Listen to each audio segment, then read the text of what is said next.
He slammed the paper down on the kitchen table so hard the coffee cups rattled against their saucers. "You'll marry Gideon Vane before the first snow. I've already given him my word." Mara stared at her father's hand, still pressed flat against that document, like he was holding down something alive, and felt the floor shift beneath her feet. Not the ground. Something inside her. Something that had been cracking for years finally split clean through. She was 24 years old, and her future had just been signed away like a parcel of dry land. If that were you, if the person who was supposed to protect you had just sold you, what would you have done? Before this night was over, Mara Ellison would be running through a violent autumn storm, half blind, soaking wet, with nowhere left to go. And the only shelter she would find was the one place every soul in Redwater Crossing had been warned never to approach. She didn't know whose door she was opening. She found out when she heard his boots on the stairs. If you've ever felt trapped by someone else's decision about your own life, stay with me. This story is for you. And if you want more stories like this one, please subscribe to this channel right now. Hit that like button and drop a comment telling me what city or country you're watching from. I want to see exactly how far this story travels. Now let's go back to the night everything changed. The argument had been building for 3 weeks.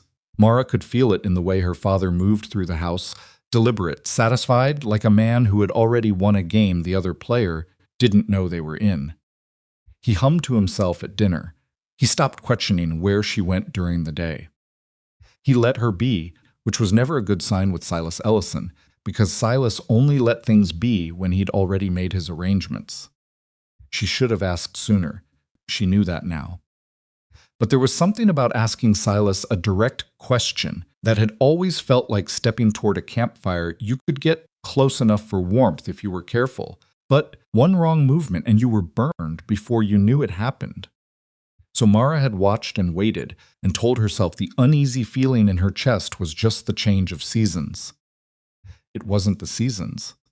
The morning it happened, Mara had been sitting at the small desk near the window, working through the household accounts the way she always did on Thursdays, adding columns of numbers in her head, finding the small errors her father never bothered to look for, quietly keeping the family's finances from unraveling the way they had twice before. Numbers made sense to her, they always had. In a life where so much felt unpredictable and shifting, numbers stayed where you put them. They didn't change their minds overnight. They didn't decide something about you without asking. She heard the front door open and close, heard her father's voice, lower than usual, talking to someone in the entryway.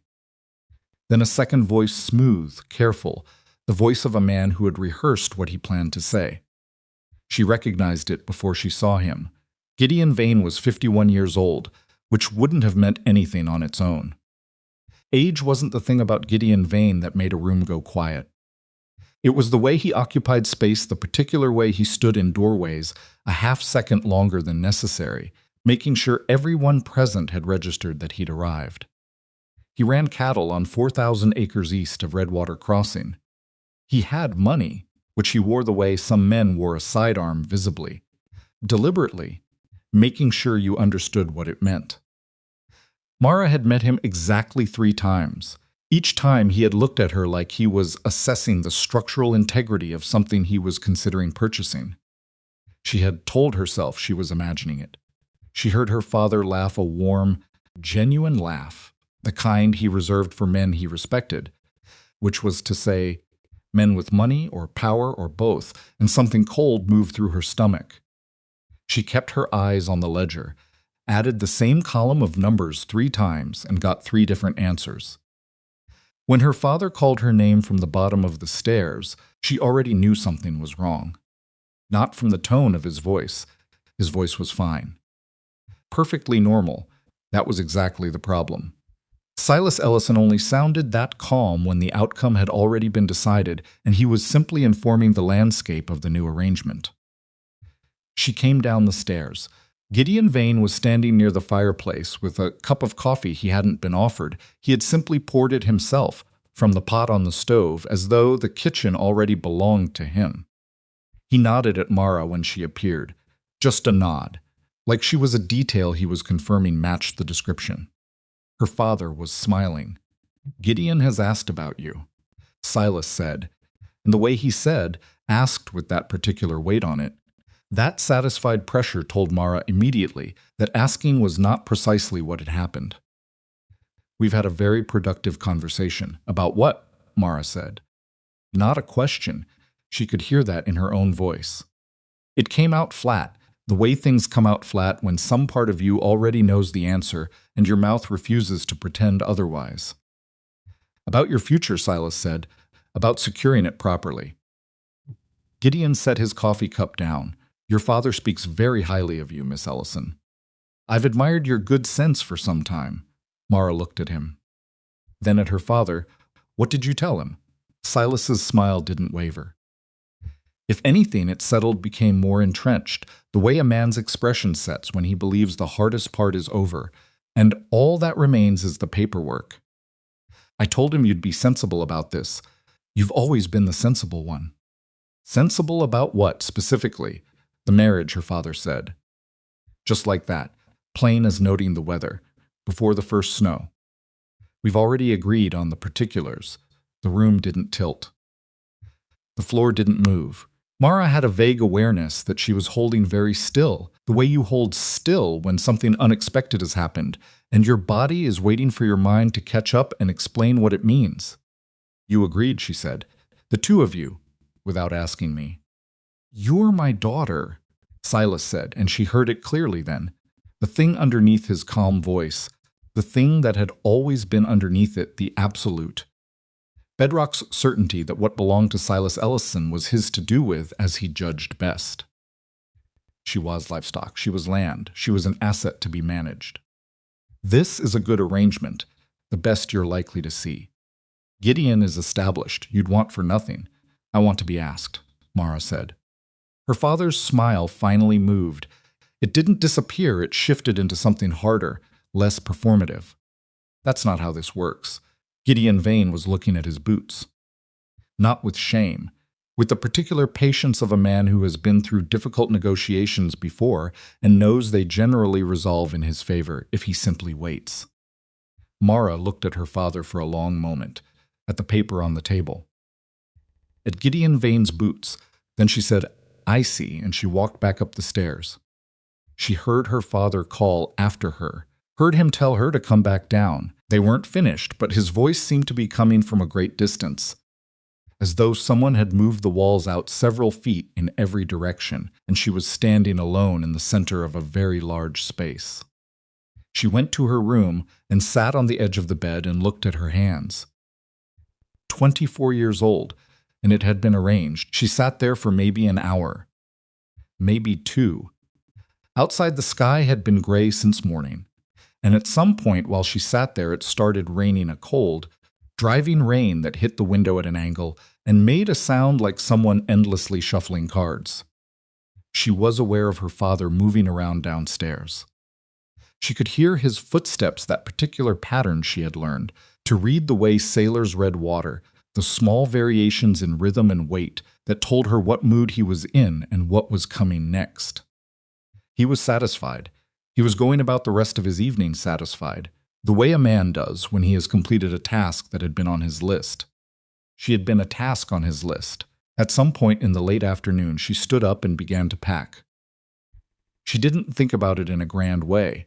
There was no dramatic moment of decision, no sudden clarity, no voice in her head declaring that enough was enough.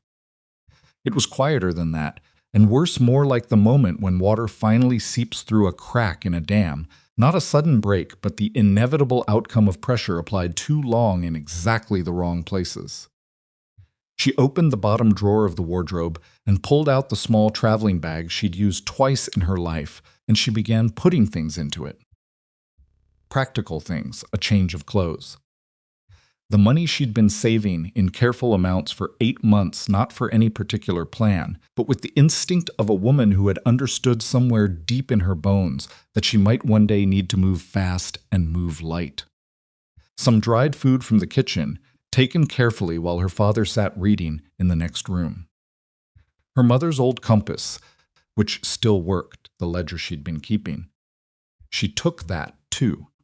By the time night fell, the rain had become something worse, a full autumn storm, the kind that came off the mountains with a personal grudge, bringing cold that cut through clothing like the cold had an opinion about you. Mara stood at her window and looked out at the road and understood that what she was planning to do was genuinely dangerous. She also understood that what she was staying to face was something she could not survive and remain herself. She went out the back door while her father was eating supper. The storm hit her like a physical argument. Within the first 100 yards, she was soaked through. The rain was the kind that didn't simply fall, it moved sideways, changed direction, seemed to find the places where her collar didn't quite meet her coat, and drove itself through them with purpose. The road south was more familiar in daylight. In the dark, in the rain, with the wind making every tree sound like something large, moving through undergrowth, the familiar landmarks became unreliable. She kept walking because stopping felt like giving up, and giving up felt like going back, and going back was the one direction she had definitively closed. She thought about her Aunt Clara, who lived 3 towns south in a place called Bridle Creek. Clara was her mother's sister, and she was the kind of woman who asked before she decided things, which had always seemed obvious and ordinary to Mara, but had also become, she realized, increasingly rare in her actual experience of the world. Clara would take her in. She was sure of that. She just had to get there. She walked for what felt like 2 hours. Though she couldn't be certain, the storm distorted time the way it distorted everything else, expanding some moments and compressing others until she had no reliable sense of how long she'd been moving or how far she'd come. Her boots had soaked through sometime in the first mile, and she had stopped feeling her toes shortly after that. Her hands were numb to the wrists. The traveling bag, which she'd packed thinking practically, had become a significant weight on her shoulder, the kind of weight that starts as manageable and slowly reclassifies itself as punishment. When she reached the creek crossing, she stopped. The water was wrong. The creek that ran alongside the south road was, in fair weather, a quiet thing maybe knee-deep in spring, shallow enough by autumn that you could step across the stones without difficulty. What she was looking at now was something else entirely. The storm had been building for days before tonight, sending water down from the mountains in volumes that the creek's ordinary banks hadn't been designed to contain. It had spread wide across the road, brown and fast, and carrying with it branches and debris that hit each other with a clatter she could hear above the wind. The bridge, the small plank bridge that crossed the narrowest part, was partially underwater, its far side submerged, the planks visible on this side, but flexing visibly under the pressure of the current. Mara stood at the edge and looked at it. She could not cross that. Not safely, not in the dark, not with her hands already clumsy from cold and her boots offering no grip on wet wood. She had grown up in this country. She knew what fast water did to people who underestimated it. She stood there for what might have been 5 minutes, rain hammering her from above and the flooded creek spreading across the road in both directions. And she felt something she hadn't felt during the entire walk from her father's house, not fear of discovery, not the sick guilt of disobedience, not the specific loneliness of moving through darkness without anyone knowing where she was. She felt for the first time genuinely stuck, not stuck in the way she'd been stuck for years, which was a slow grinding thing, a slow erosion of options. Stuck in the immediate physical, tonight sense a woman standing in a storm with no bridge and nowhere to shelter, and the temperature still dropping. She was going to have to find somewhere to wait out the storm. She turned and began moving parallel to the creek, away from the road, looking for anything, a barn, an outbuilding, a stand of trees dense enough to provide some break from the wind. What she found, after maybe another 20 minutes of stumbling through rough ground she could barely see, was a fence line. And beyond the fence, at the end of a long track that had turned to mud and water, was a structure. A house, dark except for the faintest suggestion of light from somewhere inside, not a lamp, not enough for that, but something. Banked embers, maybe. Enough to suggest that someone had been here, that this wasn't simply a shell. Mara stood at the fence line and looked at that house for a long time. She was shaking now, a deep, involuntary shaking that started in her core and moved outward, the kind that means the body is working very hard to maintain a temperature it may not be able to maintain much longer. She knew that feeling from her father's stories about winter. He'd been caught out once, years ago, and had described the particular quality of that cold, how it starts to feel less like pain and more like a decision being made somewhere below the level of thought. She climbed the fence. The front door was unlocked. She told herself she would leave before morning. She told herself she'd explain if anyone was there, that she'd apologize, that it was an emergency. She told herself a lot of things in the space of the few seconds it took her to lift the latch and push the door open and step into the darkness inside. The smell hit her first wood smoke and leather, and something warm and lived in that her frozen body responded to before her mind had finished processing it. She could make out shapes in the dark, a table, chairs, a fireplace with coals that still held orange heat at their center. She crossed the room and crouched in front of the fireplace. Held her hands out toward the coals, felt the warmth move up through her fingers and into her palms and begin, slowly and painfully, to reverse what the cold had done. She was so absorbed in the sensation of warmth returning to her hands that she didn't hear it immediately. Footsteps, heavy, deliberate, coming from above her from the ceiling, which meant stairs, which meant someone descending.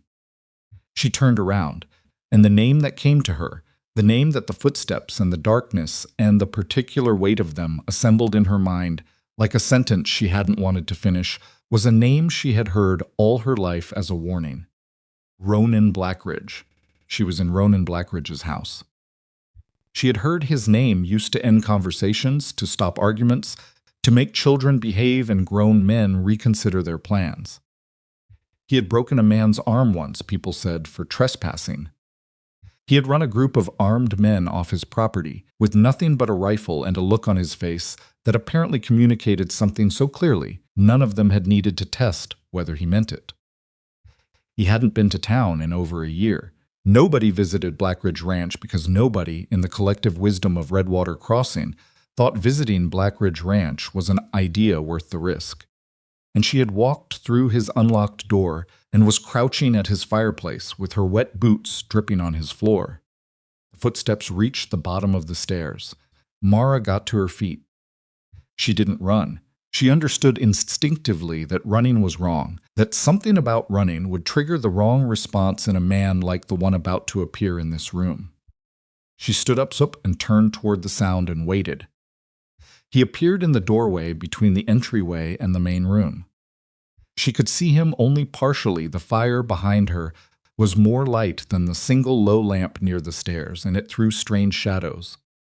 But she could see that he was tall, broader across the shoulders than most men she'd encountered, and that he had stopped moving the moment he registered her presence, the way a large animal stops when it detects something unexpected in its territory, not alarmed, not aggressive, but absolutely, completely still.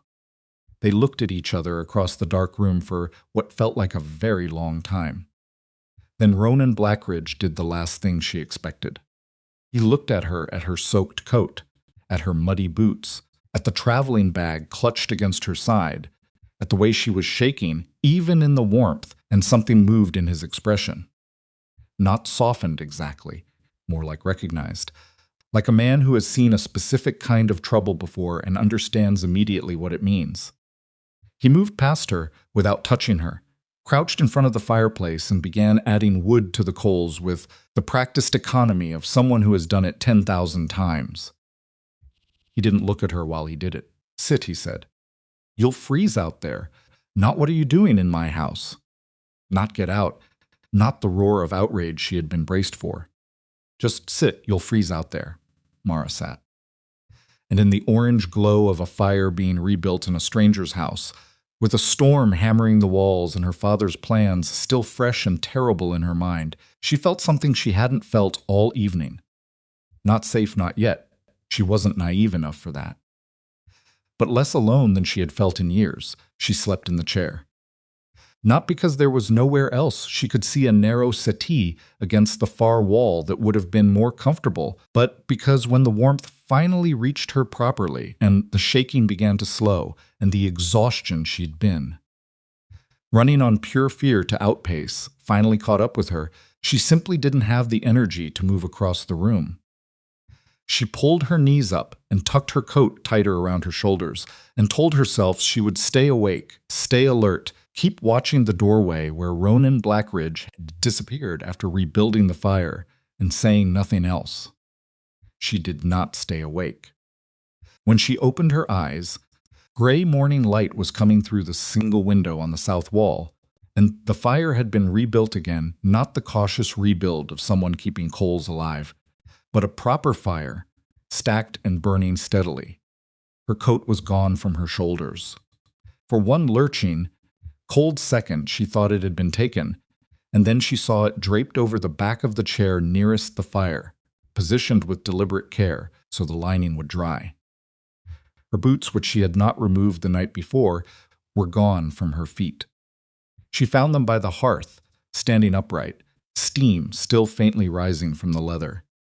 Someone had pulled them off while she slept, without waking her. She sat very still for a moment and processed what that meant. Processed the care in it, the particular kind of careful, the kind that goes out of its way, not to disturb, not to intrude, not to make itself visible or noteworthy. She had grown up in a house where care announced itself loudly and then presented a bill. This was something different. From the back of the house came the sound of a pot being set on a stove. Then the particular hiss of water beginning to heat. Mara put her stockinged feet on the floor and stood up slowly, working out the stiffness of sleeping curled in a chair. She moved through the main room and toward the sound, and found herself in a kitchen that had seen better organization, pots stacked in a manner that was functional rather than considered. A work table crowded with tools that had been put down in the middle of tasks and not quite moved back, a flour sack left open and slightly tilted against the wall. It was the kitchen of someone who cooked for survival and not for pleasure, and who lived alone enough that there was no one to feel self-conscious in front of. Ronan Blackridge was standing at the stove with his back to her, pouring water from a heavy iron kettle. He was taller than she'd understood in the dark, the kind of tall that requires doors to be approached consciously, a habit built into the way he moved. He heard her come in. She could tell by the slight adjustment in his posture, the awareness that entered his shoulders. But he didn't turn. "Coffee's almost ready," he said. "Not good morning. Not how did you sleep, or you gave me quite a start last night, or any of the social scaffolding that a different kind of man would have erected around the strangeness of finding a woman asleep in his chair. Just, coffee's almost ready, like she was a rancher's wife who'd gotten up late. Like it was ordinary. Mara pulled out a chair and sat at the kitchen table, because something about his manner made standing in the doorway feel more awkward than sitting down. He set a cup in front of her without turning it into a performance. Set one on his own side of the table. Sat down. They drank coffee across from each other for a while without speaking, and Mara became aware that the silence wasn't hostile, wasn't the silence of a man waiting for an explanation or building toward a confrontation. It was the silence of someone who had simply run out of obligatory conversation long ago and stopped pretending otherwise. She found, somewhat to her own surprise, that she didn't feel compelled to fill it. The coffee was too strong. She drank it anyway. Eventually Ronan said, "Bridge South is out." Mara set down her cup. "How do you know? Heard it in the night." "That creek runs fast when the mountains send water. Bridge planks give a particular sound when they go." He looked at his cup. "Won't be passable for 3-4 days minimum. Might be longer if the rain keeps." 3 to 4 days. She looked at the window. The rain hadn't stopped. It had softened overnight into something steadier and more permanent looking, the kind of rain that settles in and makes itself at home. "I need to get to Bridle Creek," she said. "Not today." "My aunt is there." She stopped, recalibrated. "I was on my way there. He didn't ask why she'd been on her way anywhere at midnight in an autumn storm. He looked at her over the rim of his cup, a long, level look that reminded her of the way her old schoolteacher used to look at arithmetic problems, working through what she was seeing without committing to a conclusion. Then he looked back at his coffee. "There's a spare room upstairs," he said. "Door locks from the inside. Keys in the lock." Mara felt something odd move through her, not relief exactly, but something adjacent to it. Something complicated. "You're not going to ask me what I'm doing here. You're here because you needed shelter and the house was unlocked." He stood and took his cup to the wash basin. "That's plain enough. I didn't know whose house it was," she said. "I want you to know that. I wasn't. I would have knocked if she stopped because she was becoming incoherent and she hated becoming incoherent. I'm sorry for coming in without your permission." Ronan set his cup in the basin and turned around. In the morning light, he was different than the shadow shape of the previous night. She could see the particular quality of his face now, the lines in it that came from weather and not from expression, the gray at his temples, the fact that he was maybe 40 or somewhere close to it. His eyes were a color she didn't have an easy name for. Not blue, not gray, something between the two that shifted depending on the angle of the light. "Don't apologize for not freezing to death," he said, and turned back to the basin. It was not an invitation to feel comfortable. It was not warmth exactly in any conventional sense. But something about the plainness of it, the complete absence of the hidden costs she was accustomed to, the conditions and expectations that came wrapped in every interaction with the men in her father's world, made her sit very still for a moment and simply feel the absence of whatever she'd been braced against. She spent the first full day in the spare room mostly. She told herself it was to rest, which was partly true. She was tired in a way that sleep alone wouldn't solve. The specific exhaustion that comes from living in a state of extended tension, and then suddenly removing the tension without having anywhere for the energy to go. She also told herself she was being cautious, which she believed. She knew Ronan Blackridge's name. She knew the stories. A sensible woman didn't abandon caution because a man had dried her boots. What she actually did for portions of that first day was listen. She'd been observant her whole life. It was a survival skill in her father's house, where the weather could change without warning, and reading the atmosphere accurately could be the difference between a calm evening and a terrible one. She listened to how Ronan moved through his house. Heavy but controlled the footsteps of someone who knew their own weight and had never particularly tried to minimize it, but who also wasn't announcing himself. She listened to the sounds from outside. The barn, twice in the morning and once in the early evening. Horses and the rhythm of someone working through chores that had a long-established order to them. She listened to him cook not well. She could tell that from the particular sounds of someone proceeding through the mechanics of a meal without much interest in the process. She listened for anger, for the sharp sound of things slammed or thrown, for the specific percussion of a man's frustration making itself physical. She didn't hear any of it. That second morning, she came downstairs and made breakfast without asking permission. It seemed like the fair thing to do, and also she had seen the state of the kitchen the day before and felt something in her that objected to waste and disorder on a level that was almost physical. She found eggs and cured pork and bread that was 2 days old but not gone, and she made something actual out of them, something that had been thought about, not just assembled. Ronan came in from the barn to find the kitchen smelling like a real meal for what she suspected was the first time in a while.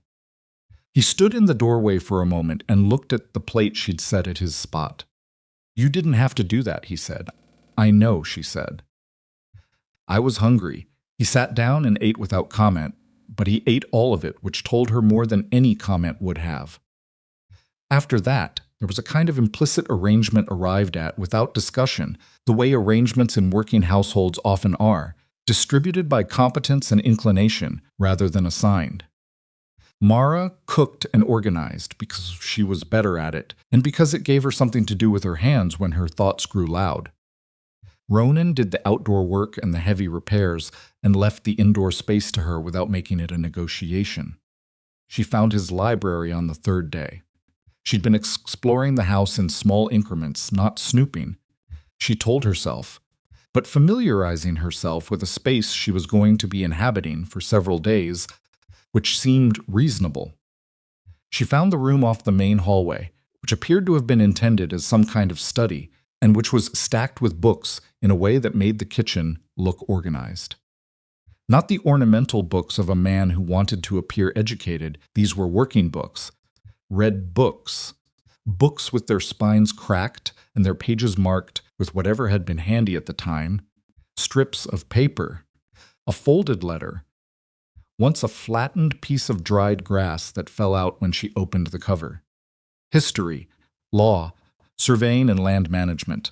A few novels the kind with cracked spines that indicate multiple readings rather than a single dutiful completion. She pulled out one of the novels and brought it to the main room and was sitting there reading when Ronan came in from the cold. He looked at the book in her hands and something moved across his face, not the quick defensiveness of a man caught at something private, but something more considered. Like a door opening a small crack and then deciding whether to open further. "That one's good," he said. "I'm on the third chapter. The oldest brother is already driving me insane." Something that might have been the beginning of a smile moved near the corner of his mouth. "He doesn't improve. He really doesn't improve at all." Not meaningfully. He hung up his coat. There's a later one by the same writer. Better ending. That was how they started actually talking. Not about anything of consequence. At first, books and the ranch, and the specific grievances Mara had developed regarding the organizational system of his kitchen, which he listened to with the expression of a man who has no defense to offer and knows it. He told her, without fanfare, that he had grown up farther north, in country so isolated that books were the main form of company for months at a time. She told him that she'd taught herself to keep count at 14 because her father's ledger had been hemorrhaging money in ways he couldn't see, and she'd fixed it without telling him. Because telling him would have required explaining how she'd found out, and the explanation would have bothered him more than the original problem. Ronan looked at her for a moment after she said that. "He doesn't know you can do that. He knows I help with the household accounts." He doesn't think of that as she tried to find the right word. He doesn't think of it as a skill, exactly. He thinks of it as tidying. That's a loss for him. "It's been convenient for me," she said, and meant it, and then heard herself saying it and felt the particular sourness of recognizing how much of her intelligence she had learned to keep hidden, how reflexively she'd made herself smaller and less visible because visible things in her father's house were things that could be used. The conversation about her father happened on the fourth night. She hadn't planned it. She'd been telling herself there was no reason to explain herself, that she'd be gone in a day or two. And the reasons behind her arrival in a storm at midnight were her own business. But they'd been sitting after dinner on opposite sides of the main room, she with the later novel Ronan had recommended, he with some kind of survey document he was working through, and she'd been reading the same paragraph for the third time, because her mind wouldn't stay in the book, and finally she set it down.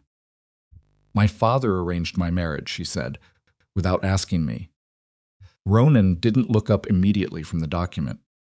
When he did, there was no surprise in his expression, and she understood, in that moment, that he had already understood the shape of her story, or close enough to it, and had simply been waiting to see if she wanted to tell it.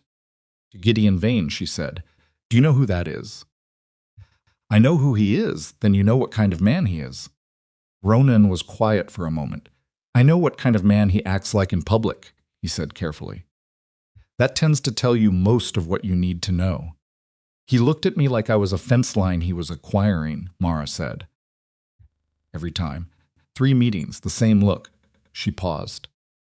"My father shook his hand and they had coffee, and apparently that constituted my consent." She said it plainly, without the shake in her voice she'd expected, because she'd spent 4 days with the story, sitting in her chest, and the pressure of it had apparently been greater than she'd realized. And now that she'd started, she found she could say it like the fact it was a hard fact, an ugly one, but a fact she'd already absorbed and was now simply reporting. Ronan set down the document. Does he know where you went? No, I don't think so. I left in the storm. He'll look. I know. Silas Ellison isn't the kind of man who accepts a door closing in his face. Ronan said, and she was briefly startled that he knew her father's name, and then not startled. Because Redwater Crossing was not a large place, and her father was not a man who made himself easy to overlook. No, she agreed, he isn't. Ronan picked up his document again. Didn't look at it, set it back down, then we should expect him. She noticed the we. She noticed it the way you notice something that should have been unremarkable, but isn't the way a small specific thing can feel disproportionately significant in the context of a life that has made a habit of not including you in its decisions. She didn't comment on it, but she noticed. What she learned about Ronan Blackridge in those 4 days, she learned mostly sideways, the way you learn things about people who don't volunteer information, by watching what they do when they don't know they're explaining themselves. She learned that he had been in Redwater Crossing for 12 years, which was long enough to count as a local in that territory, but which he apparently didn't count that way, because he maintained a quality of remove from the town and its opinions that reminded her of a man who has been burned by a fire once, and thereafter gives fire a respectful distance. She learned that the reputation, the one that made grown men reconsider their plans, had started with a single event, about 6 years back, involving a land speculator named Aldrich, who had moved through the territory acquiring water rights from struggling ranchers through a combination of legal sleight of hand and the particular pressure that desperate people are vulnerable to when someone appears to be offering them a way out. She learned this not from Ronan, but from something she found in the study, a bundle of letters, not hidden, just mixed in with other papers the way things that have been important and then been processed eventually get mixed in with other things.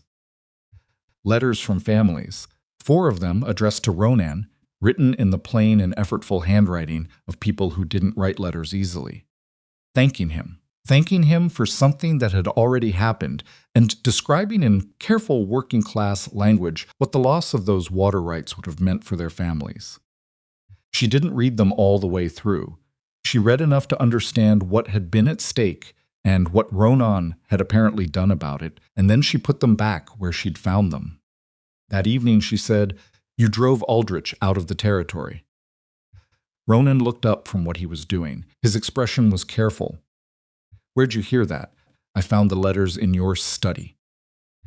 I wasn't looking. They were just there." She met his eyes. "I read a little. I'm not sorry I did." He was quiet for a moment.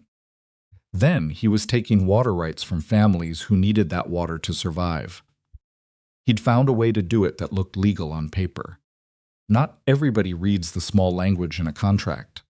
And I read it. He went back to what he was doing. What he was doing wasn't legal. It was close, but it wasn't. I made sure he knew I could explain the difference in court, which would have been uncomfortable for him. "People say you broke a man's arm," she said. "That was something else. That was a man who came onto my land after I'd told him to leave." He chose not to. He glanced at her. "I don't apologize for that." "I wasn't asking you to." He looked at her with that same considering quality she'd noticed before, the assessing the arithmetic problem look. "The stories people tell about me are mostly true," he said after a moment, missing the context. "That's usually how it goes with stories," Mara said. He went back to his work. She went back to her book. The fire shifted and settled. Outside, the rain had finally slowed to something intermittent. She thought about context, about how her father's stories about her dutiful, sensible, content with the household were probably also mostly true, and also entirely wrong in every way that mattered. On the 5th morning, she woke to genuine cold and frost patterns on the inside of the window and the distant sound of Ronan already in the barn, and she lay there for a while and thought about what leaving would actually mean. She had planned it as a simple thing. Reach Aunt Clara in Bridal Creek. Have somewhere to land. Figure out the rest from there. That plan hadn't changed. The bridge would be passable by tomorrow, if the weather held, and she should be back on the road. And her aunt would be getting worried. And her father was presumably still out there somewhere with his plans and his certainties. She should be eager to leave. She'd been telling herself she was eager to leave.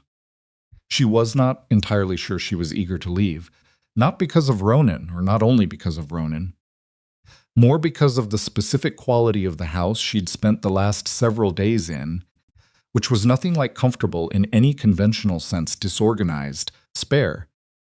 A little cold in the mornings until the fire got going, but which had a property she was having trouble naming. Nobody in it required anything of her except what she chose to offer. Nobody in it watched her with the particular kind of assessment she'd learned to dread. She cooked because she wanted to, and it was useful. She read because she wanted to. She had organized an entire shelf of his kitchen and reshuffled his account books into a system that actually worked. And when she'd shown Ronan the difference it made, he had looked at it for a long time and then said, with no particular decoration, that's significantly better. Thank you. Not that's a nice thing you've done, with the implication that nice things were adorable and limited. Thank you to her work. For her work. She heard hoofbeats on the approach road. She was at the kitchen window before she was aware of having moved. One rider, coming from the north road from the Redwater Crossing direction, at a pace that wasn't emergency but wasn't casual either. A pace that had purpose, that knew where it was going. She recognized the horse before she could see the rider clearly. Bay mare with the white sock on the left foreleg, her father's horse. The one he rode when he was traveling with intent. Something old and automatic moved through her body, a bracing, a pulling in, the reflex of a person who has spent years reading the approach of a particular kind of weather and preparing for it before it arrived. Her jaw tightened, her hands on the windowsill pressed down flat. She heard Ronan come in from the barn, heard him stop just inside the back door, and then heard him cross the kitchen, and she knew from the sound of his footsteps that he'd already seen the rider, that he understood what he was looking at. He came to stand at the other side of the kitchen window and looked out. That's him, Mara said. Yes, Ronan said. They stood there for a moment, both of them watching her father ride toward the house, and Mara was aware of her own heartbeat in a way that was unusual and uncomfortable, the way you're aware of something when it's going faster than it should. You don't have to do anything, she said. This isn't. He's not your problem. Ronan looked at her with an expression she was beginning to be able to read, which was itself a significant thing. She'd thought his face was closed. When she first arrived, and she now understood it was simply honest, which was different. It didn't perform what it didn't feel, which meant when it showed something, the something was real. What it showed now was a kind of steady, uncomplicated attention. He's on my land, Ronan said. Not a threat, not a declaration. Just a statement of fact with implications. Silas Ellison rode up to the fence, and Mara watched him pull his horse to a stop and look at the house with the particular expression of a man arriving at a destination he'd decided was already his. And in that instant she understood that, whatever was about to happen, it was not going to stay simple. Her father had not ridden all the way out here in the cold to have a conversation. He had come to collect what he considered his property. He swung down from the horse and tied it to the post near the gate, and he walked toward the front door with the stride of a man who is absolutely certain of his reception, because he had never yet encountered a door that didn't eventually open for him. He knocked 3 times, hard, the knock of a man who doesn't wait. Mara looked at Ronan. Ronan looked at her. You don't have to face him, Ronan said quietly. You can stay in the back. I'll tell him you're not here. And she felt the pull of that, the old familiar draw of the path of least resistance, of someone else handling the difficult thing while she waited somewhere safe. It would have been so easy. She was tired and her heart was hammering, and she could still feel, deep in her chest, the specific weight of her father's certainty about the shape of her life. She looked at the door. No, she said. Ronan said nothing. But she felt him shift slightly, the smallest possible repositioning, the kind that tells you that someone has decided to stand with you and is letting you know through the language of proximity rather than words. Mara walked to the front door and opened it. Her father stood on the porch of Ronan Blackridge's house in the November cold, and for one single moment when he saw her face, she watched something pass through his expression: relief. Genuine relief. Fleeting visible love of a father who was also frightened. It lasted perhaps 2 seconds. Then the relief became authority, and Silas Ellison looked at his daughter with the expression he'd been wearing her entire life, the one that said the conversation was already over. It had been over before it started, because he had already decided how it ended. "Get your things," he said. Mara held the door and looked at her father and felt, underneath the hammering in her chest, something else. Something that hadn't been there 3 weeks ago, or maybe it had been there for years and had simply never had room to breathe before now. "No," she said. Silas blinked. It was such a small word. She had used it so rarely in her life with him that she could count the times on one hand. And she could see from his expression that he had not, in all his planning and writing and certainty, actually expected to hear it. Mara. His voice had dropped into the register she'd always been careful around, the one with the particular weight in it. "This is not the time for dramatics." "I'm not being dramatic," she said. "You are coming home. We'll discuss this properly." "We won't," she said, "because what you call discussing is you deciding and me pretending I had a choice." Behind her, she was aware of Ronan still, present, not interfering but not invisible either. A fact in the room, like a piece of furniture that also happened to be immovable. Silas looked past her. His jaw tightened when he saw Ronan, and something moved through his expression, a recalculation, a slight redrawing of the map of his advantage. "Blackridge," he said. "Ellison," Ronan said from behind her. "I'd like my daughter back. She's a grown woman on my land," Ronan said. "She can stand wherever she chooses." Silas turned back to Mara. Switched tactics the way he always did when the first approach didn't land smoothly, almost imperceptibly, like a man changing hands on a rope. "I've been worried sick, your Aunt Clara has been asking." The whole town knows you arranged my marriage without telling me," Mara said. "I'd rather they talk about that. Gideon Vane is a good man." "He looked at me like I was land he was assessing," Mara said, and heard her own voice come out steadier than she'd expected. "Every time we've ever met, and you shook his hand and decided I agreed." Her father's face was doing something complicated. She could read the layers of it, the frustration, the genuine confusion of a man who truly did not understand how his version of care had become a cage. And beneath that, something she recognized from childhood as the thing that came before the shift in his mood, the thing that meant she'd reached the limit of the space he was willing to allow her. "You're coming home," he said, and now the warmth was gone from his voice entirely. "I don't care what arrangement you've made here or what you think." "I'm not going," Mara said. Her voice didn't shake. She stood in the doorway of a house that wasn't hers, with a man she'd known for 5 days somewhere behind her, and she told her father no for the second time in as many minutes, and the world did not end, and the ground did not swallow her. And Silas Ellison stood on the porch and stared at his daughter like he was looking at someone he'd never quite seen before. Because he hadn't, and she hadn't quite seen herself before either. The silence that followed was long and uncomfortable and cold, the November air moving between them with nothing warm in it, and Mara held the door and waited.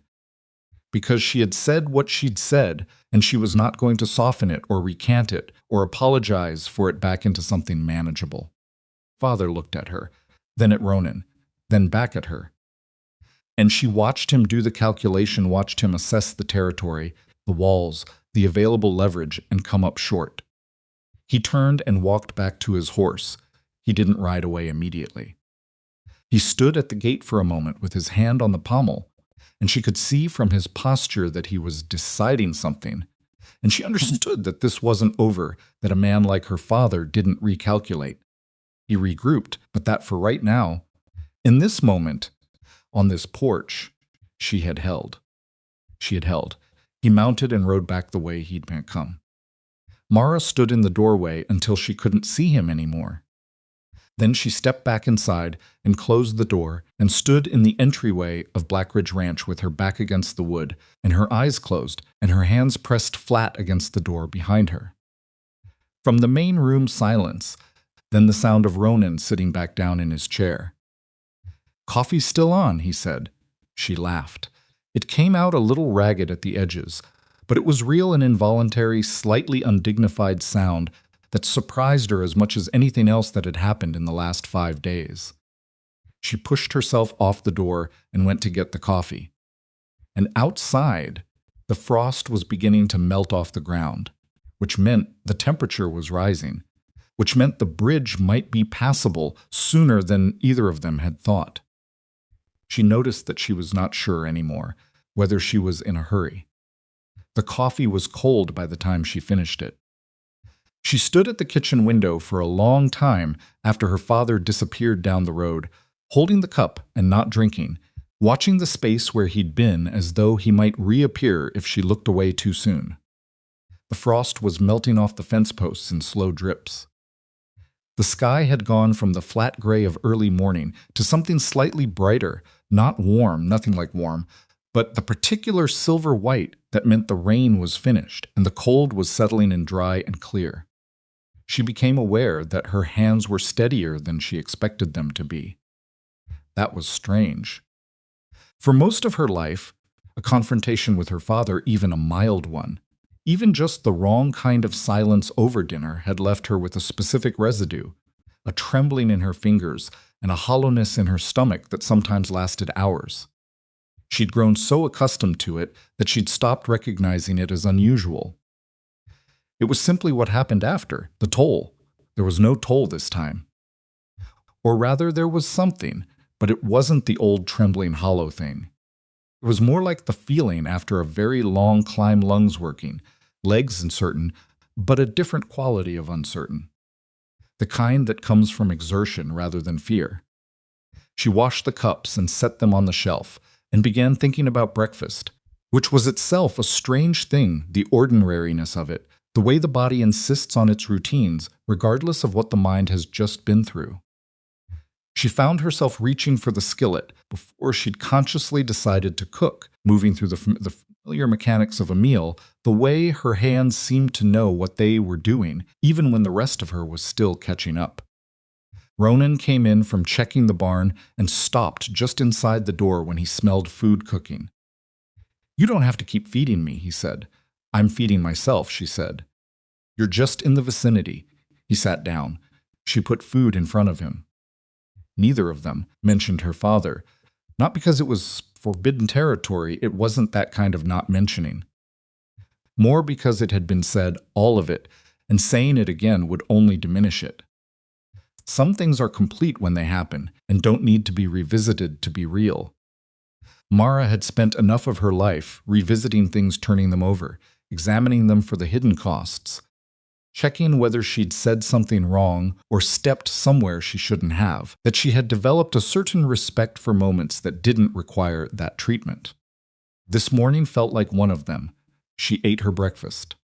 The food was ordinary and good. Outside the window, the silver sky continued doing what it was doing, which was slowly deciding to be a real day. "Bridge will be crossable by tomorrow morning," Ronan said. "You think so? Temperature's up. Creek's been dropping since midnight." She nodded, pushed some food around her plate. "I should write to my aunt." "Let her know I'm all right. She'll have been worried." "There's paper in the study." She'd known that. She'd been in the study enough by now to know exactly where the paper was, which drawer held the good pen, which shelf had the ink that wasn't dried out. She'd reorganized 3/4 of that room over the past several days, not by plan but by the steady gravitational pull of disorder on her particular kind of mind. Ronan hadn't said anything about the reorganization. He'd simply, without comment, stopped putting things back in the wrong places.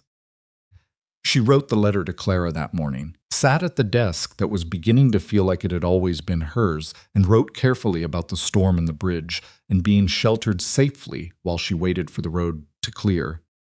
She didn't mention Ronan by name. She wasn't sure why. It seemed like the kind of detail that would require more explanation than a letter allowed for. When she sealed it, she held it in her hands for a moment and thought about what sending it meant. It meant she was still going to Bridal Creek. It meant she was communicating that she'd be on her way as planned. It meant she was the woman from the letter passing through, temporarily delayed, continuing on her original route. She set the letter on the corner of the desk and went to find Ronan. He was in the barn. She'd noticed, over several days, that the barn was where he went when he needed to think not dramatically, not obviously, but in the way that some people have a particular chair or a particular view that they return to when something needs working out. He went to the barn. He fussed with the horses or the tack or some repair that had been waiting and suddenly needed attention, and he stayed there until whatever internal negotiation he'd been conducting reached some kind of resolution. She found him oiling a bridle that looked like it had been oiled recently enough that it didn't strictly need it again. "I have a question," she said. He kept working the oil into the leather. "All right, the Aldrich situation. 6 years ago." She leaned against the stall door. "When you found out what he was doing, when you decided to do something about it, was that because of the families specifically? Or was it the principle?" He stopped working the leather for a moment, looked at her with the expression she'd come to understand as his thinking expression, which was distinguishable from his neutral expression mainly by a slight deepening of the lines between his brows. "Both," he said. "But if you're asking which one would have been enough on its own," he considered it. "The families. The principle would have made me angry. The families made me move. Did anyone ask you to?" "No. Were you afraid of how it would go?" He went back to the bridle. "Aldrich didn't come alone. He had men with him who were paid to make things difficult." A pause. "I was aware of the risks. That's not the same as afraid." "No," he said, "it isn't." He looked up at her again. "Why are you asking this?" "I'm trying to understand something," Mara said. "About how a person decides, about what makes someone move when moving is dangerous." Ronan set the bridle down on the rack and looked at her steadily. In the barn light, the good clean light of a clear winter morning, coming through the high window, she could see his face very clearly, and what she saw in it was someone who was taking her question seriously, who had not decided in advance what answer she was really looking for. "I think," he said slowly, "that fear isn't the obstacle people say it is. You can be afraid and still move. You can be very afraid and still move. The obstacle is convincing yourself that what's in front of you is something you can survive, that the movement itself won't destroy you." Mara was quiet for a moment, "And if you're not sure?" "Then you move and find out," he said, "which is uncomfortable. But it's better than the alternative, which is deciding in advance that you can't and being wrong about it for the rest of your life." She looked at him. He picked up the bridle again. "You moved," he said, without looking at her. 3 days ago, you opened that door instead of hiding." "I was terrified, I know, I could see that. It didn't feel like courage. It felt like desperation. Those are often the same thing," Ronan said. "Just viewed from different ends." She stood there for a while longer after that, not saying anything, which with Ronan had become something she could do without it feeling like avoidance. He went back to working the leather. She watched him work and thought about what he'd said, and thought about the letter on the desk, and thought about her aunt's house in Bridal Creek, which she had been holding in her mind for the past week as the destination, the safe harbor, the answer to the question of where she was going. She had never, she realized, thought very carefully about what came after. She walked back to the house and took the letter off the desk and put it in her pocket, intending to send it when she reached the main road and could find someone passing through to carry it south. Then she stood in the study for a while and looked at the reorganized shelves and the account books she'd set in order, and the desk that fit her in a way desks rarely did. and she felt something that she recognized as wanting, and was not entirely sure what to do with it. Silas Ellison came back on the 6th day. He didn't come alone this time. Mara was in the kitchen when she heard horses, plural, more than one, coming from the north at a pace that was deliberate and unhurried and intended to be heard. She went to the window and saw 3 riders, her father in the middle.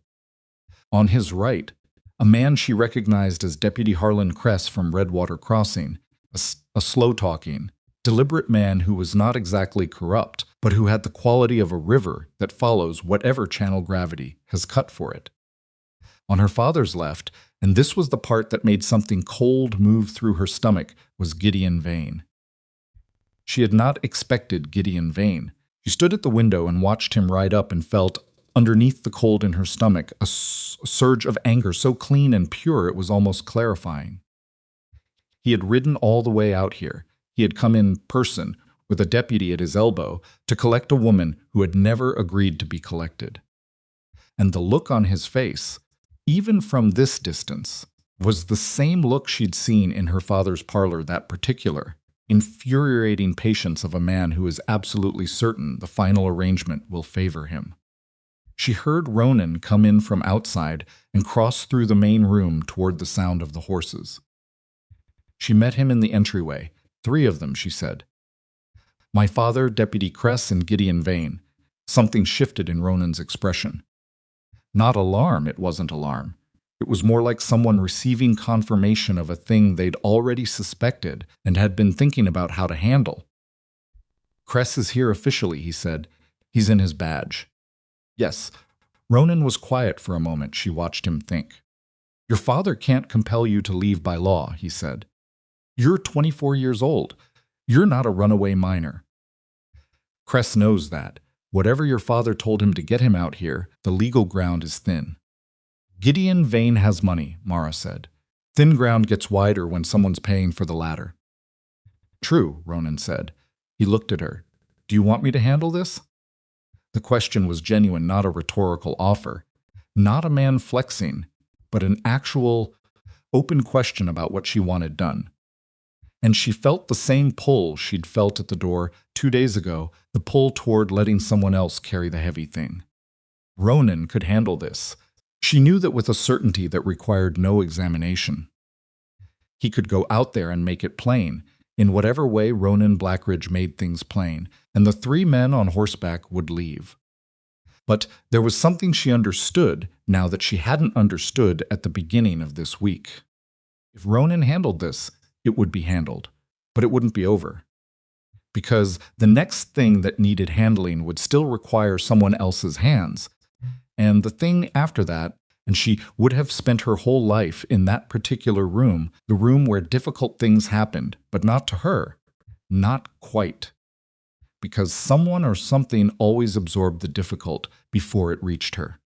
She was done with that room. No, she said. Come out with me if you want. But don't speak first. He held the door for her. She walked out onto the porch. Her father looked at her, and she saw the calculation happen in real time. She was outside. She was standing in the open. She hadn't hidden, which he'd apparently expected based on a brief flicker of something in his expression that might have been surprise. He recovered from it quickly. Mara, he said, I've brought Deputy Kress to help sort this out peacefully. There's nothing to sort out, Mara said. I've already told you what I've decided. Deputy Kress shifted in his saddle. He was a heavy-set man with a careful manner, and she could see from the particular quality of his discomfort that he was not entirely sure what he was doing here, which meant her father had probably been vague about the precise nature of the situation. Miss Ellison, he said, your father's concerned about your welfare. There's been worry about the circumstances of your. I left my father's house by choice, Mara said. I'm 24 years old. I sought shelter during a dangerous storm, and I've been a guest on this property. None of that is a legal matter, Deputy. Kress looked at her father. Her father's jaw tightened. Gideon Vane had not spoken yet. He sat his horse with the same elaborate patience she'd seen him use in her father's parlor, and he was watching her with eyes that were not hostile exactly, but were doing the kind of watching that made her think of how a land assessor looks at a piece of property looking for the practical details, the value, the best approach. "Miss Ellison," Gideon said, and his voice was exactly as she remembered it, carefully modulated. The voice of a man who had long ago learned that tone mattered as much as content and had worked on his accordingly. "I think there may have been some misunderstanding about the nature of what your father and I discussed." "There wasn't," she said. "He told me you'd agreed on a marriage before the first snow." He used the word agreed, as though I'd been present. "The intent was never to distress you." "The intent isn't what distressed me," Mara said. "The intent was presumably to improve your situation and your land holdings and your general arrangement, and I understand that perfectly. What distressed me was that nobody asked." She held his gaze. "I'm asking you now, Mr. Vane, plainly, did you at any point discuss this arrangement with me?" A silence. Gideon Vane looked at her with an expression that was doing several things at once. She could see the gears of it, the recalculation, the reassessment of what kind of woman he was actually dealing with, the question of whether this was stubbornness that could be waited out or something else. She could also see in the set of his jaw that he was not accustomed to being asked to account for himself by the person most affected by his decisions. "Your father felt the approach was best handled," he began. "You didn't ask me," Mara said. "That's the answer. You didn't ask." Her father made an impatient sound. "Mara, this is embarrassing." "For who?" she said, and turned to look at him. "Because I'll tell you plainly, Father, I am not embarrassed. I was embarrassed for years, for things that weren't mine to be embarrassed about. I'm not doing that anymore." Silas's face was doing something she'd rarely seen it do. He was not a man who lost composure publicly. He valued composure the way other men valued land, as something that demonstrated worth and established position. But there was something happening in his expression right now that she could only describe as the particular distress of a man, discovering that the architecture he'd built his assumptions on had been quietly different from what he thought for a very long time. "You don't know what you're throwing away," he said, and for the first time his voice had something in it that wasn't authority, something rawer. "Gideon is a man of standing. You'd have security. I'd have his name," Mara said, "and his house. And his decisions about my life made the same way you made yours without consulting me. Because consulting me apparently doesn't occur to the men who feel entitled to plan my future."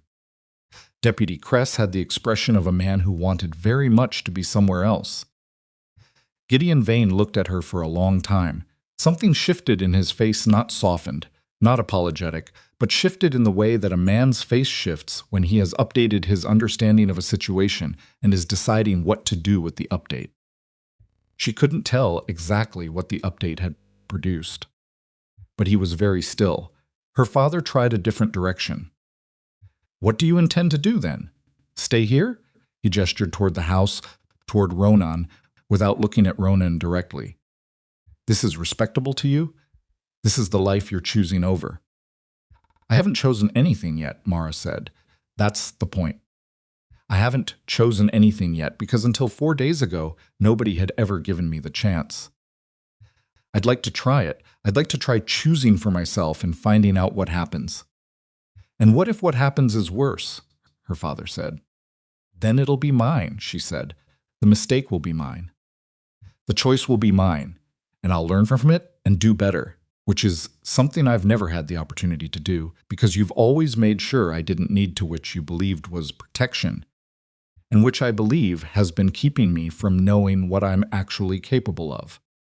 The silence after that was significant. Silas Ellison sat his horse and looked at his daughter, and she watched him see her maybe for the first time in years, or maybe for the first time ever, as someone with an interior life that did not require his management. She could see it cost him something. She was not completely without sympathy for that. He was not, she knew, a villain who had plotted her misery.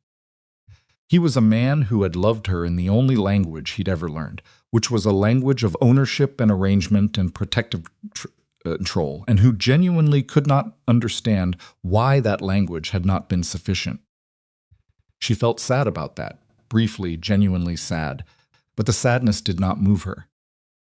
He looked past her at Ronan for the first time since he'd arrived, a long, measuring look, the kind that passes between men who are assessing each other in territorial terms.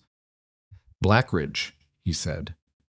Ronan, who had been standing at the edge of the porch since they'd come out present, visible, saying nothing, looked at Silas with the particular quality of attention he brought to everything, the kind that was entirely complete and entirely without performance. "Ellison," he said, "my daughter is living in your house." "She's living in the spare room," Ronan said, with a lock on the door. "And you expect me to find that acceptable?" "I don't expect you to find anything," Ronan said. "She's a grown woman. She's decided where she's staying. What you find acceptable about it is your own business." Silas's mouth tightened. If something were to happen to her, if there were to be damage to her reputation. "I'd suggest," Ronan said, still in the same level tone that contained nothing aggressive and nothing soft, "that a woman's reputation is a matter between her and the people she chooses to associate with, not the men who feel they own some portion of it." The silence that followed that particular sentence was of a different quality than the previous ones. Denser, somehow, more charged. Deputy Cress cleared his throat. "Think," he said carefully, "that Miss Ellison has made her position clear, and she's made it clear in her full faculties, in public, to multiple witnesses." "I don't see any grounds for fine," Silas said. "Just that. Fine," said with the tone of a man closing a negotiation that had not gone the way he'd planned, and who was not yet finished, but who has decided this particular field is not where he wants to fight. He looked at Mara for one more moment. The look was complicated, and she would think about it for several days afterward, turning it over, finding different things in it depending on the angle, anger, and hurt, and something that might have been reluctant recognition, all layered in the expression of a man who had run out of moves and knew it. Then he turned his horse. Gideon Vane remained for a moment longer. He looked at Mara with an expression that was the most honest thing she'd ever seen on his face, not warm, not apologetic, but genuine. Like a man putting down a performance he'd been carrying for a while. "I misjudged the approach," he said. "Yes," Mara said. "You did." He held her gaze for one more second. Then he turned and followed her father back up the road, and Deputy Cress went with them, and the sound of 3 horses diminished and disappeared around the long curve toward Redwater Crossing. Mara stood on the porch until they were gone. She became aware that she was cold. The November air had found its way through her coat in the time she'd been standing out there, and her breath was visible in front of her, and her face felt tight the way it does in real cold. She'd been too engaged with what was happening to notice it while it was happening, and now that it was over, the cold arrived all at once like a bill being presented. She turned around. Ronan was leaning against the porch post with his arms crossed, and his expression doing the complicated thing she'd come to look for, the thing that meant he was thinking about several things at once and hadn't organized them into words yet. "You held," he said. "I held," she agreed, "twice now." "I noticed that, too." She went inside and stood near the fire and let the warmth work on the cold that had settled into her face and hands during the confrontation. From outside, she could still faintly hear the horses. Nothing. Now, just the wind and the creek somewhere below the property, moving over stones on its way somewhere else. Ronan came inside and went to the kitchen and came back with 2 cups of something hot that turned out to be not quite coffee. He'd run the grounds twice, and the result was something thinner, more reminiscent of the idea of coffee than the thing itself. She drank it anyway and felt the warmth spread down from her throat, and somewhere in her chest, something that had been wound tight for 6 days began, very slowly, to release. "You didn't speak until I'd said what I needed to say," she said. "You told me not to. Most men don't follow that instruction." He considered this. "I thought you were doing fine." She looked at him over the rim of the bad coffee. "I was terrified the entire time." "I know," he looked back. "You couldn't tell." She thought about that. She thought about the difference between how a thing feels from the inside and how it looks from the outside, and how those two things can be so completely different that they might as well be describing separate events. She had stood on that porch feeling the hammering in her chest and the thinness of her voice and the effort it cost to hold each word at the correct volume. And from the outside, apparently, she had looked like someone who had already decided and was simply informing the landscape of the new arrangement. Which was, she realized, exactly how her father had always looked to her. That was an uncomfortable thought. She held it for a moment, examined it honestly, and then put it somewhere she could come back to later. Over the following days, because the bridge was passable and she had not left, and no clear reason had presented itself that felt more important than the unclear thing keeping her here, a different kind of ordinary settled over Blackridge Ranch. Not the careful, watchful ordinary of the first few days, where everything was being tested and nothing was assumed. Something more settled, more worn in. She finished reorganizing the study. She started on the account books in earnest. Not just the surface level she'd done in the first days, but the deeper structure, the records going back 4 years. The patterns in them that told a story about the ranch's income and expenditures, and the places where money was leaking through gaps that Ronan hadn't noticed because he managed his finances the way he apparently managed most things, which was through force of will and a general tolerance for difficulty rather than through systematic attention. She showed him the gaps one evening. He sat across from her at the desk and looked at what she'd laid out the records, the comparisons, the specific places where small, consistent losses had accumulated into something significant with the focused attention he brought to everything that he considered worth his time.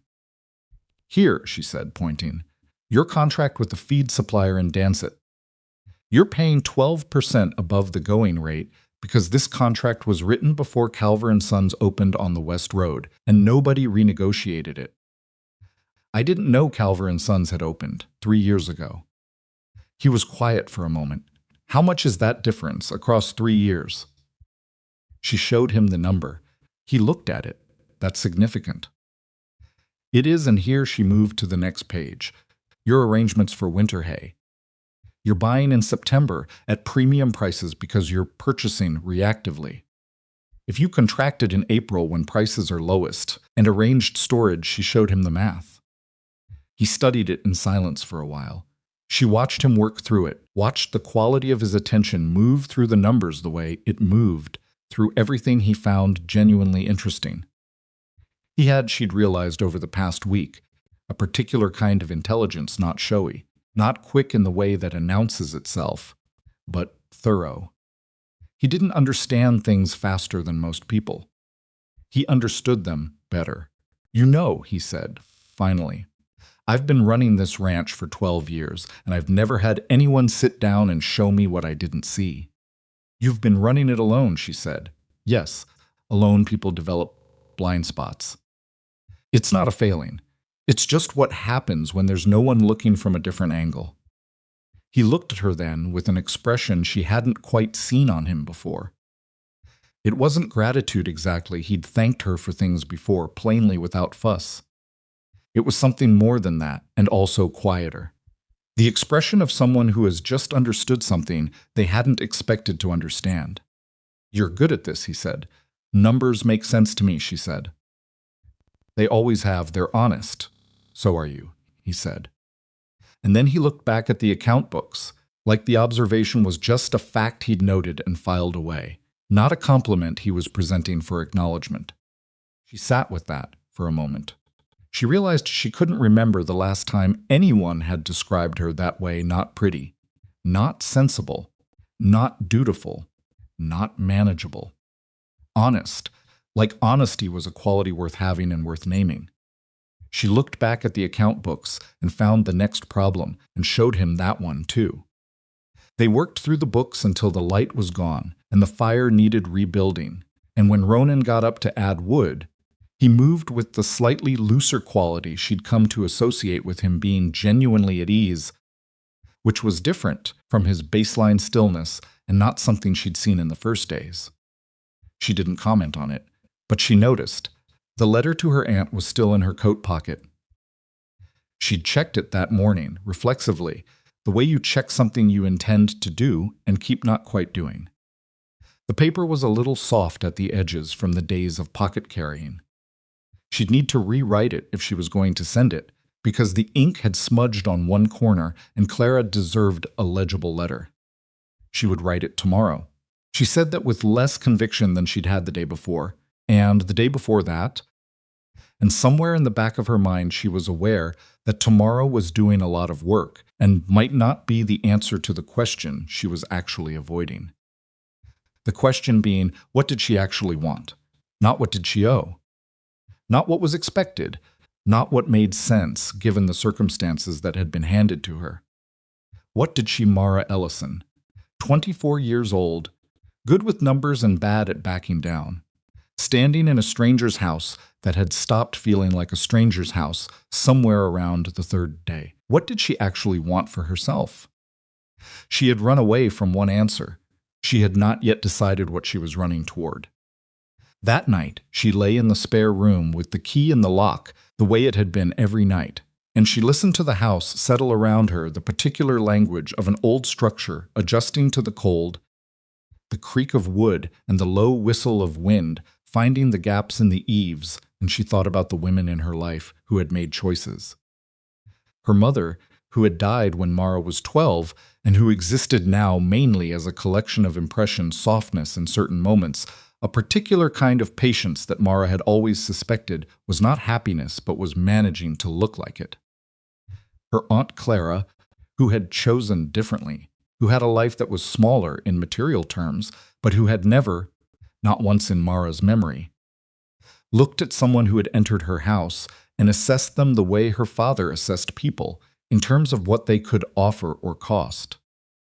She thought about Ronan, who had built something alone that had costs. She was only beginning to see clearly the disorganization, blind spots, the way he moved through a house that was functional but not quite alive. Maintaining it the way you maintain something you're keeping for later, without being sure there will be a later. She thought about the account books, and the 12% he'd been overpaying for 3 years, and how something that looked so fixed and inevitable could turn out, on close examination, to be entirely correctable with the right information. She fell asleep, thinking about that. In the morning, she came downstairs and found Ronan at the kitchen table with the account books she'd left on the desk. He'd brought them down himself, which he'd never done before. He was looking at the section she'd tabbed the feed contracts with the particular focus of a man who had not slept entirely and had spent some of the unsleeping time thinking about numbers. He looked up when she came in. "I want to renegotiate the Dancet contract," he said. "Before spring, you'll need to go to Dancet to do it properly." "I know." He looked back at the books. "I also want to look at the April Hay arrangement you described. The math is what you're showing me. The math is exactly what I'm showing you." He was quiet for a moment. "Then I could use someone who can look at this regularly. Keep it current. Catch things I miss." Mara stood in the kitchen doorway and looked at him at the account books open on the table. At the man who had rebuilt her fire twice without being asked and dried her boots and told her she was honest, like it was simply a thing that was true and worth saying. She said nothing yet, but the letter in her coat pocket felt, for the first time, like something she might not send. She put the kettle on. She would think about it over coffee. She was doing a great deal of thinking over coffee lately. And the coffee, whatever else could be said about Blackridge Ranch, kept being there in the morning. That was not nothing. She rewrote the letter to Clara that same morning. Not the one she'd been carrying in her pocket, that one was too soft at the edges, and the ink had bled on the corner, and it said things that were no longer quite accurate. Not because they were false, but because they'd been written by a woman who was still thinking of Blackridge Ranch as a temporary situation, a parenthesis, something that happened between where she'd been and where she was going. She sat at the desk in the study with the winter light coming through the single window and wrote a new letter, and this one said different things. It said she was well. It said the situation had developed in unexpected ways. It said she would explain more when she could explain it properly, which required more than a letter. It said she was not in any danger, and that Clara should not worry about the things she was probably worrying about. It did not say she was staying. She wasn't ready to write that. She wasn't entirely sure yet whether it was true, but she sealed that letter and addressed it and gave it to Ronan to take to the post when he rode into Redwater Crossing 3 days later for supplies. And when he came back, he reported that the letter was on its way south, and also that 3 separate people in town had asked him questions he described, with characteristic understatement, as pointed. What kind of questions, Mara said. Questions about who was living at the ranch. He set the supply bag on the kitchen table. Questions about whether my intentions were honorable. What did you say? I said it wasn't their business. He began unpacking the bag. Which is true, but it also told them something, because a man with nothing to answer for usually answers. Mara considered that. Did my father send anyone? Your father was at the general store when I came in, Ronan said. He set a tin of coffee on the shelf, good coffee. She noticed. Not the thin kind he'd been running, and his voice was level, giving the information without decorating it. He looked at me for a while, didn't come over, didn't speak. What did you do? Got my supplies, he said. Came home. She noticed the word, came home, not came back or rode back, or any of the other ways a man refers to a place he maintains. Home. She wasn't sure if he'd noticed he'd used it. She decided not to mention it and stored it away in the same careful place she'd been storing several other things over the past 2 weeks. The days had developed a rhythm that she hadn't chosen consciously and couldn't have predicted. Mornings she worked on the accounts, which were deeper and more tangled than she'd initially realized. 12 years of a man managing things alone meant 12 years of shortcuts and workarounds and informal arrangements that had made sense in the moment and accumulated into something that required patient untangling. Afternoons she spent in ways that varied, sometimes helping with the outdoor work, because the ranch had more physical demands than one person could properly handle, and she'd grown up doing physical work and didn't mind it. Sometimes continuing through the study's disorganized collection of papers and letters and documents that Ronan had been meaning to organize since approximately never. She found things in that study that told her more about Ronan Blackridge than anything he'd said directly, because people who are sparing with words leave more of themselves in their papers than they intend to. She found the deed to the ranch, which was 12 years old and had his signature in the careful, deliberate handwriting of someone who had not grown up writing frequently, but had worked at it until it was his. She found letters from a woman named Margaret, written in a slanted, energetic hand.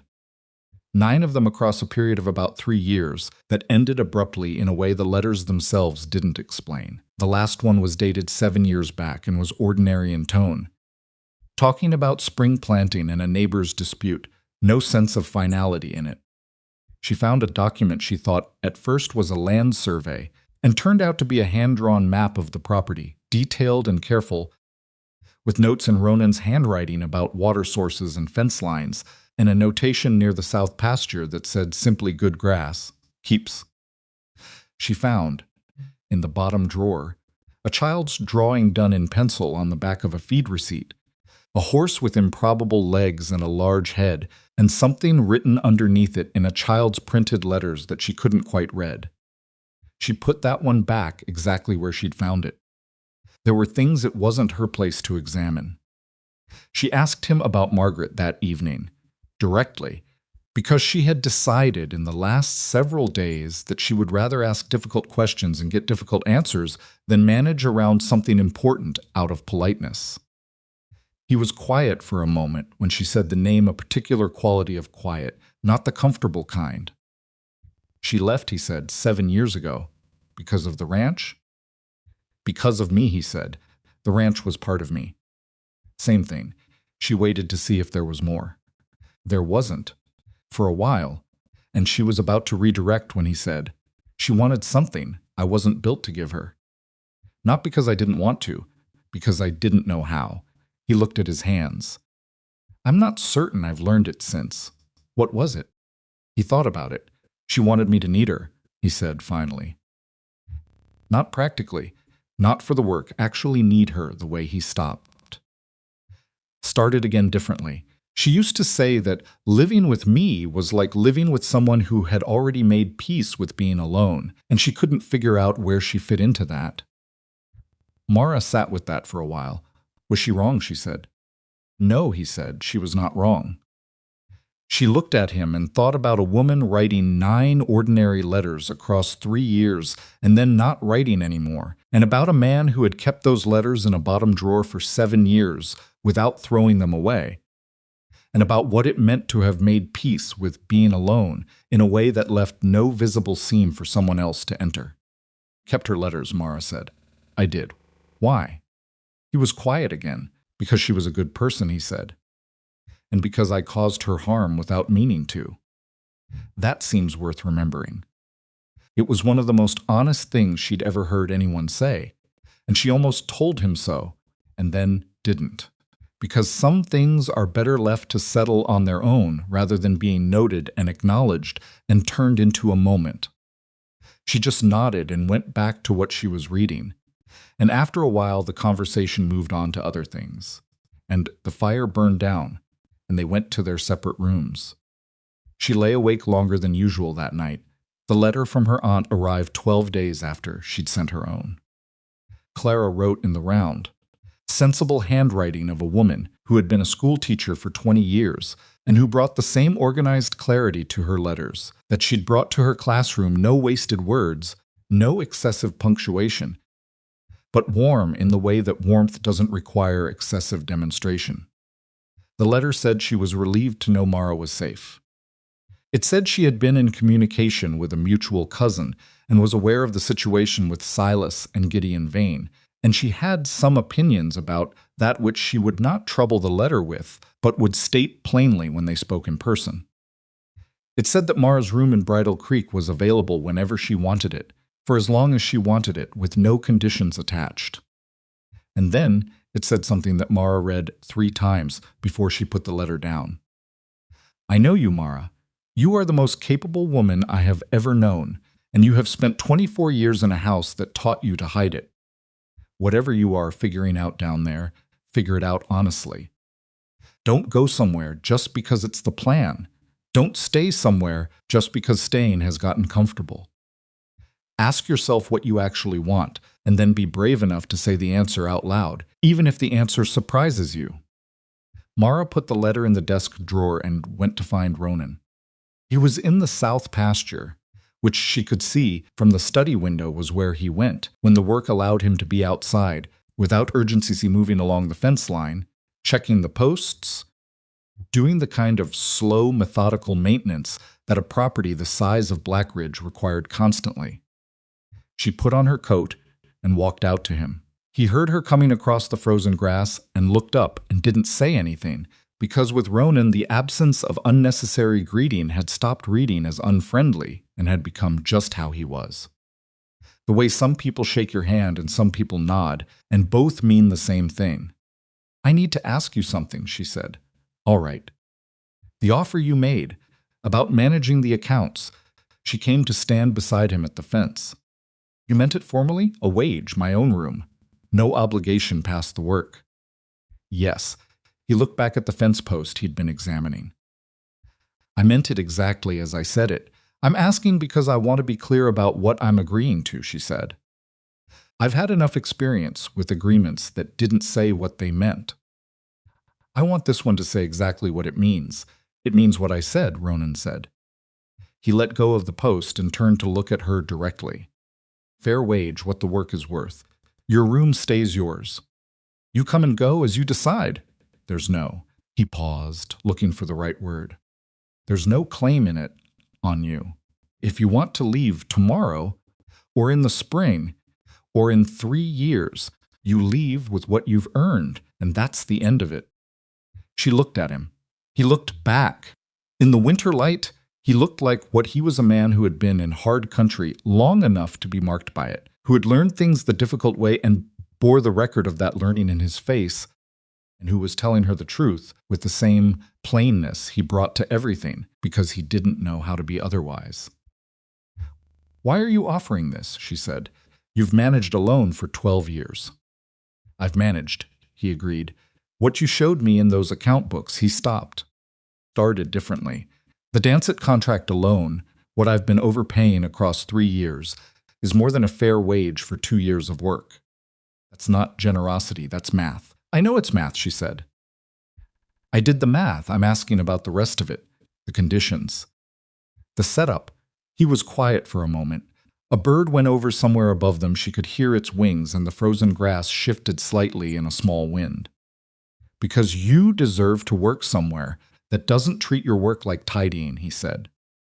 "And because you're very good at what you do, and I've been doing badly at it for 12 years, and I'd like to stop." He looked out across the pasture. "Those are the reasons.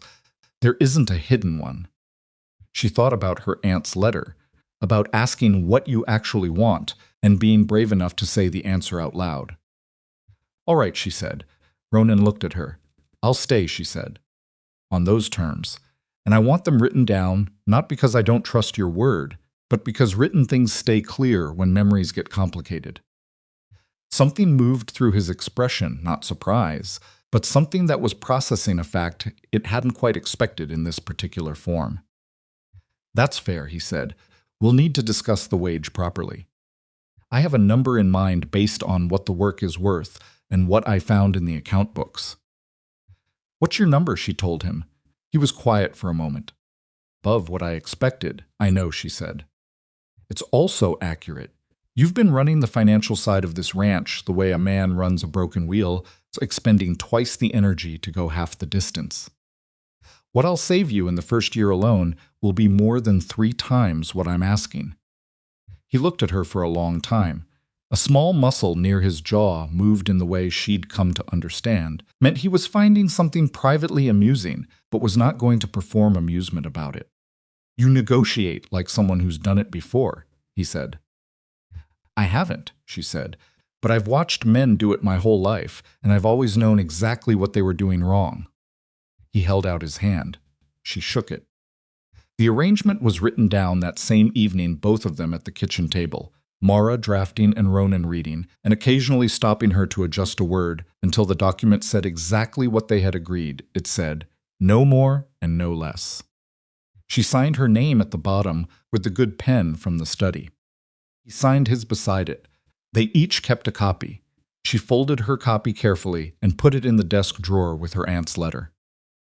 She wrote back to Clara that night, told her what she'd decided and why, in honest terms, the way Clara's letter had earned. She said she wasn't certain how long she'd stay. She said she was certain she was making the choice herself, which was the part that mattered. She said she hoped Clara would understand and that she would visit in the spring when the roads were good. She sent that letter with a rider heading south 2 days later and didn't second-guess it after she let it go. The weeks that followed had their own texture. December came in with a cold that was serious and settled and required the fire to be kept through the night, which became Ronan's task by unstated agreement because he rose earlier and she'd established herself as someone who needed the first hour of the morning to be quiet and relatively warm before she was useful to anyone. She made breakfast. He kept the fire. These arrangements had come about through no discussion and without fanfare, and were simply true now, the way many things about daily life become true through practice rather than decision. She made progress on the accounts that she was genuinely proud of. In the quiet way, she took pride in things internally, without needing to present it for validation. She found 3 additional places where the ranch was hemorrhaging money through inattention, negotiated 2 of them to resolution by letter, and flagged the 3rd for Ronan to handle in person in the new year.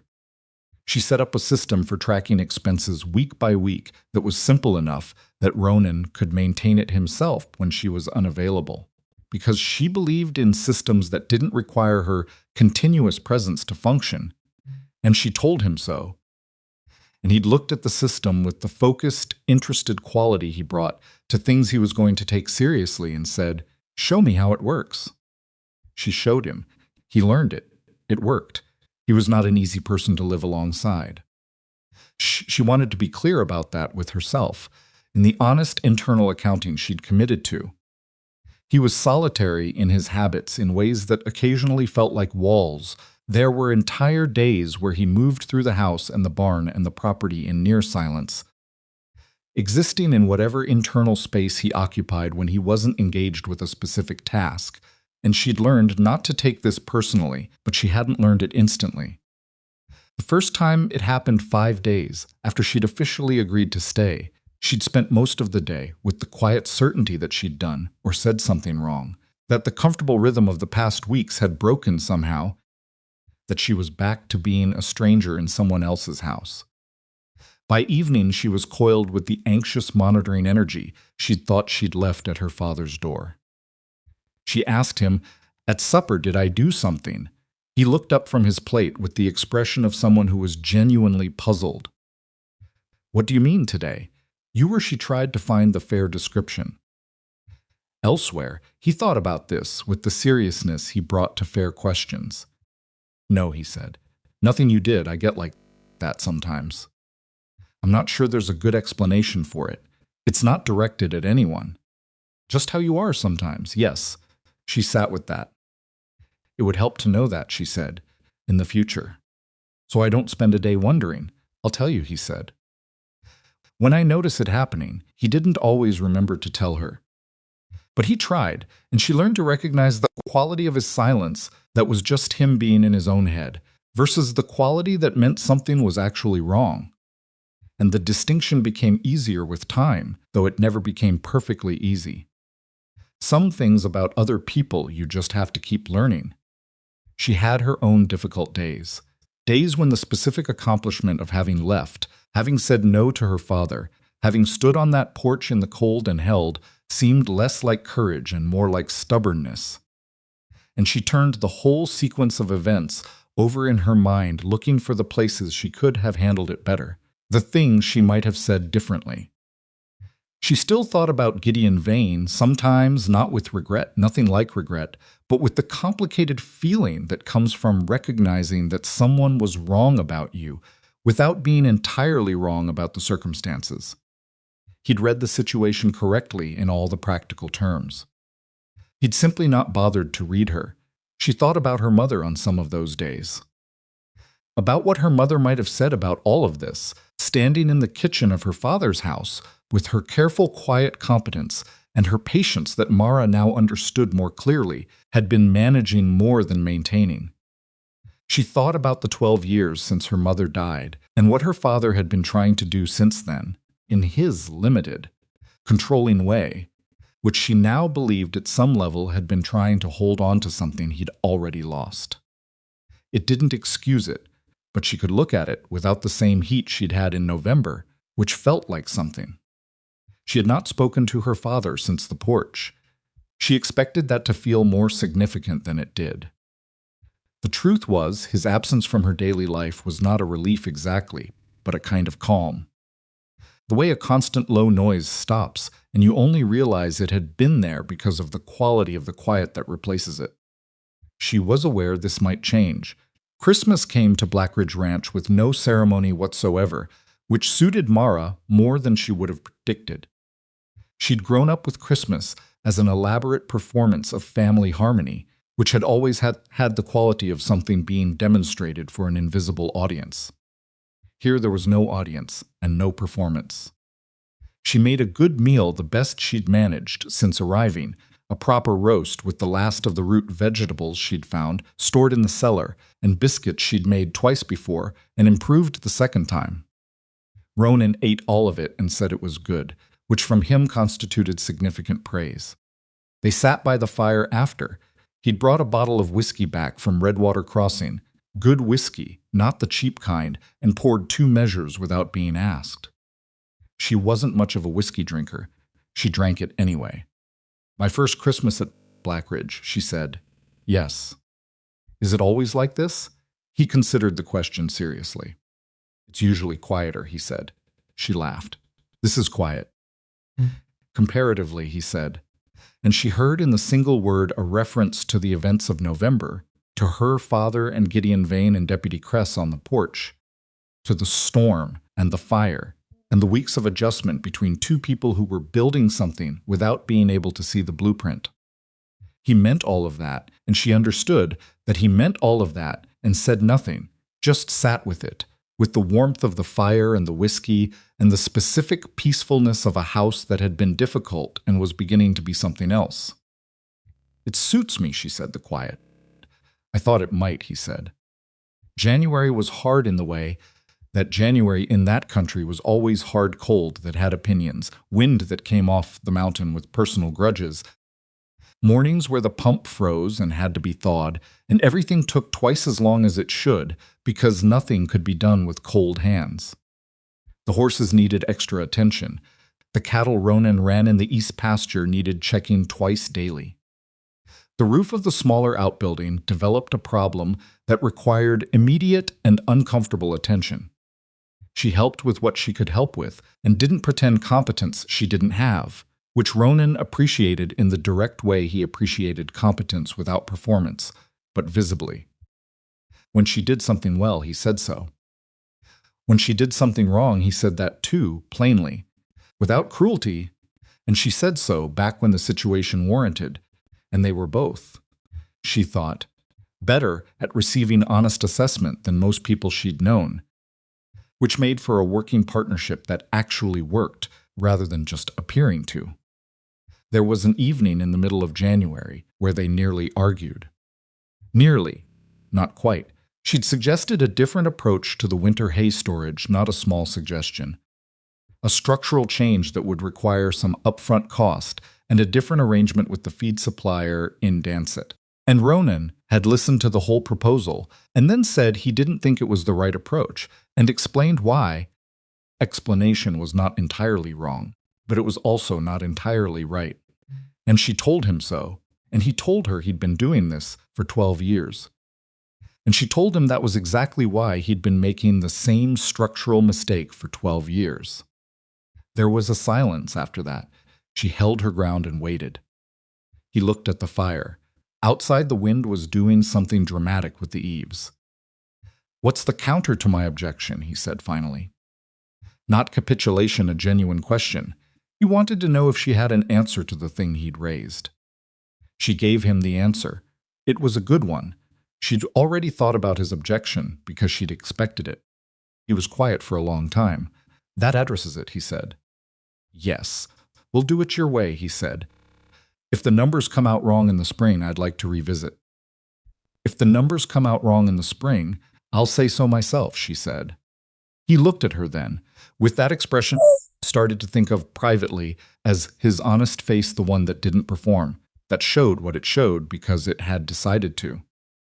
And what it showed was something that she would have been scared to name out loud in November, but that she'd become more willing to look at directly as the weeks had accumulated.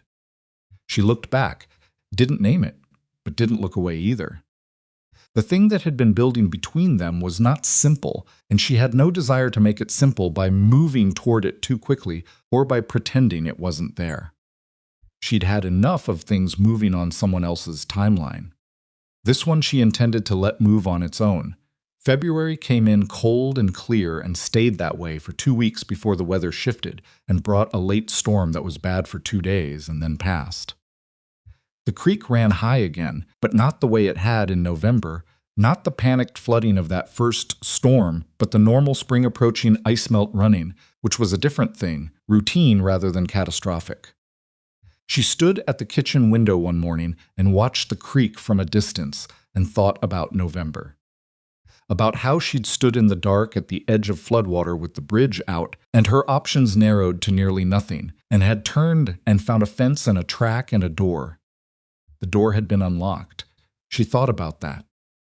About what her life looked like from the outside, a woman who had run away from her father's plans and ended up in a feared man's house and decided to stay and work there. She knew how it looked. She knew what the people in Redwater Crossing said about it, because Ronan brought back fragments of town opinion with his supplies, relaying them with the flat accuracy of a man who finds other people's speculation about his life mildly absurd but not particularly troubling.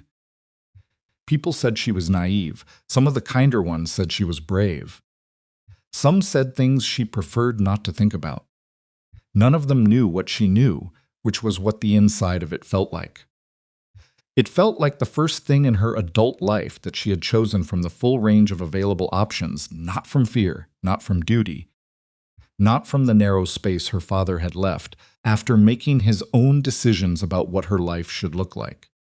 She had looked at the possibilities and said, with full awareness of what she was saying, this one, this work, this place, this difficult, honest, increasingly familiar person who dried her boots without being asked and told her she was good at things and never once suggested she'd be something other than what she actually was.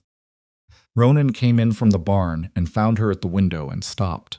The way he did when he registered her position in a room, not startling her, just acknowledging her presence the way he acknowledged everything, directly and without fuss. "Creek's running," she said. "Since yesterday," he said. "It's loud. Gets loud when the ice comes down from the mountain." He came to stand beside her at the window. Not close, there was always a careful distance with him, the particular care of someone who was aware of the borders between people and didn't cross them without invitation. But beside her, different sound than November, less frightening, she said. "Different kind of water," he said. "November water's running from something. This is just going somewhere." She looked at him. He was looking at the creek. "That's a good way to put it," she said. He glanced at her, brief and sideways. "I have my moments." She went back to looking at the creek. Beside her, Ronan stood and looked at it too. Outside, the water moved where it was going, loud and clear and cold, and the winter light on it made it look like something running toward a destination it already knew, and inside the kitchen of Blackridge Ranch. Two people stood at a window and said nothing for a while and were not uncomfortable with the silence. That, she thought, was worth more than most things she could name. The knock at the door came in the last week of February, in the late afternoon when the light was still thin and blue. She heard it from the study 3 knocks. Not the 3 hard, demanding knocks of her father's hand, but something else, more measured, with a quality she couldn't immediately identify. Ronan was in the barn. She went to the door herself. She opened it and found a man she recognized, one of the ranchers from south of Redwater Crossing, a weathered, honest-looking man named Albert Pruitt, who ran a mid-sized cattle operation and who she knew her father had done business with twice, neither time entirely smoothly. He had his hat in his hand, and he looked genuinely uncomfortable, which meant he was bringing something he wasn't sure how to deliver. "Miss Ellison," he said, "I'm sorry to disturb you. I've come to speak with Blackridge, if he's available." "But I thought," he stopped, rearranged. "It concerns your father." She felt the particular quality of stillness that certain kinds of news produce, not alarm, not yet, but the held-breath attention of someone waiting to find out which direction the next thing comes from. "What about him?" she said. Albert turned his hat in his hands. "He's been talking to some people," he said carefully. "About the property, about." He stopped again, looked at her directly. "He's been in contact with a solicitor in the county seat. About certain claims." She stood very still. "What kind of claims?" she said. Albert told her. And the held-breath stillness became something harder and colder and more focused, because what her father had apparently decided when 2 visits in person hadn't recovered what he considered his, was to try a different approach entirely. An approach that didn't require her cooperation, an approach that went over her head and around her and straight at the thing she'd built. She thanked Albert Pruitt and told him Ronan would want to speak with him and went to the barn to get Ronan. And she walked across the frozen yard with her jaw set and her hands steady and the clear, cold certainty that her father had just made his 3rd and most serious mistake, and that she was not going to let it stand. Albert Pruitt sat at the kitchen table with his hat still in his hands and explained it carefully, the way a man explains something he finds distasteful but feels obligated to deliver accurately. Silas Ellison had engaged a solicitor named Cartwell from the county seat, a man with a reputation for finding legal angles that other solicitors preferred not to examine too closely. What Cartwell had apparently identified after some digging through county records was a question about the water rights on the south boundary of Blackridge Ranch. Specifically, a filing from 14 years ago, predating Ronan's ownership by 2 years, that had never been formally resolved in the county record.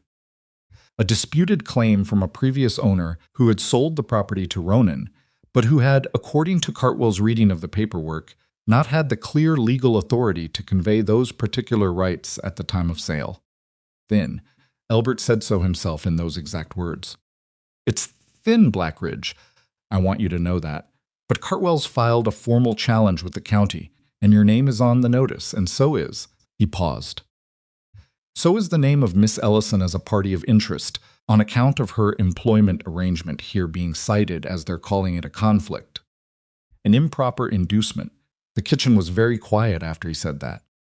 Ronan was sitting across from Elbert with his hands flat on the table, and his expression doing the thing Mara had only seen it do once before. On the porch in November, not anger, something more controlled than anger.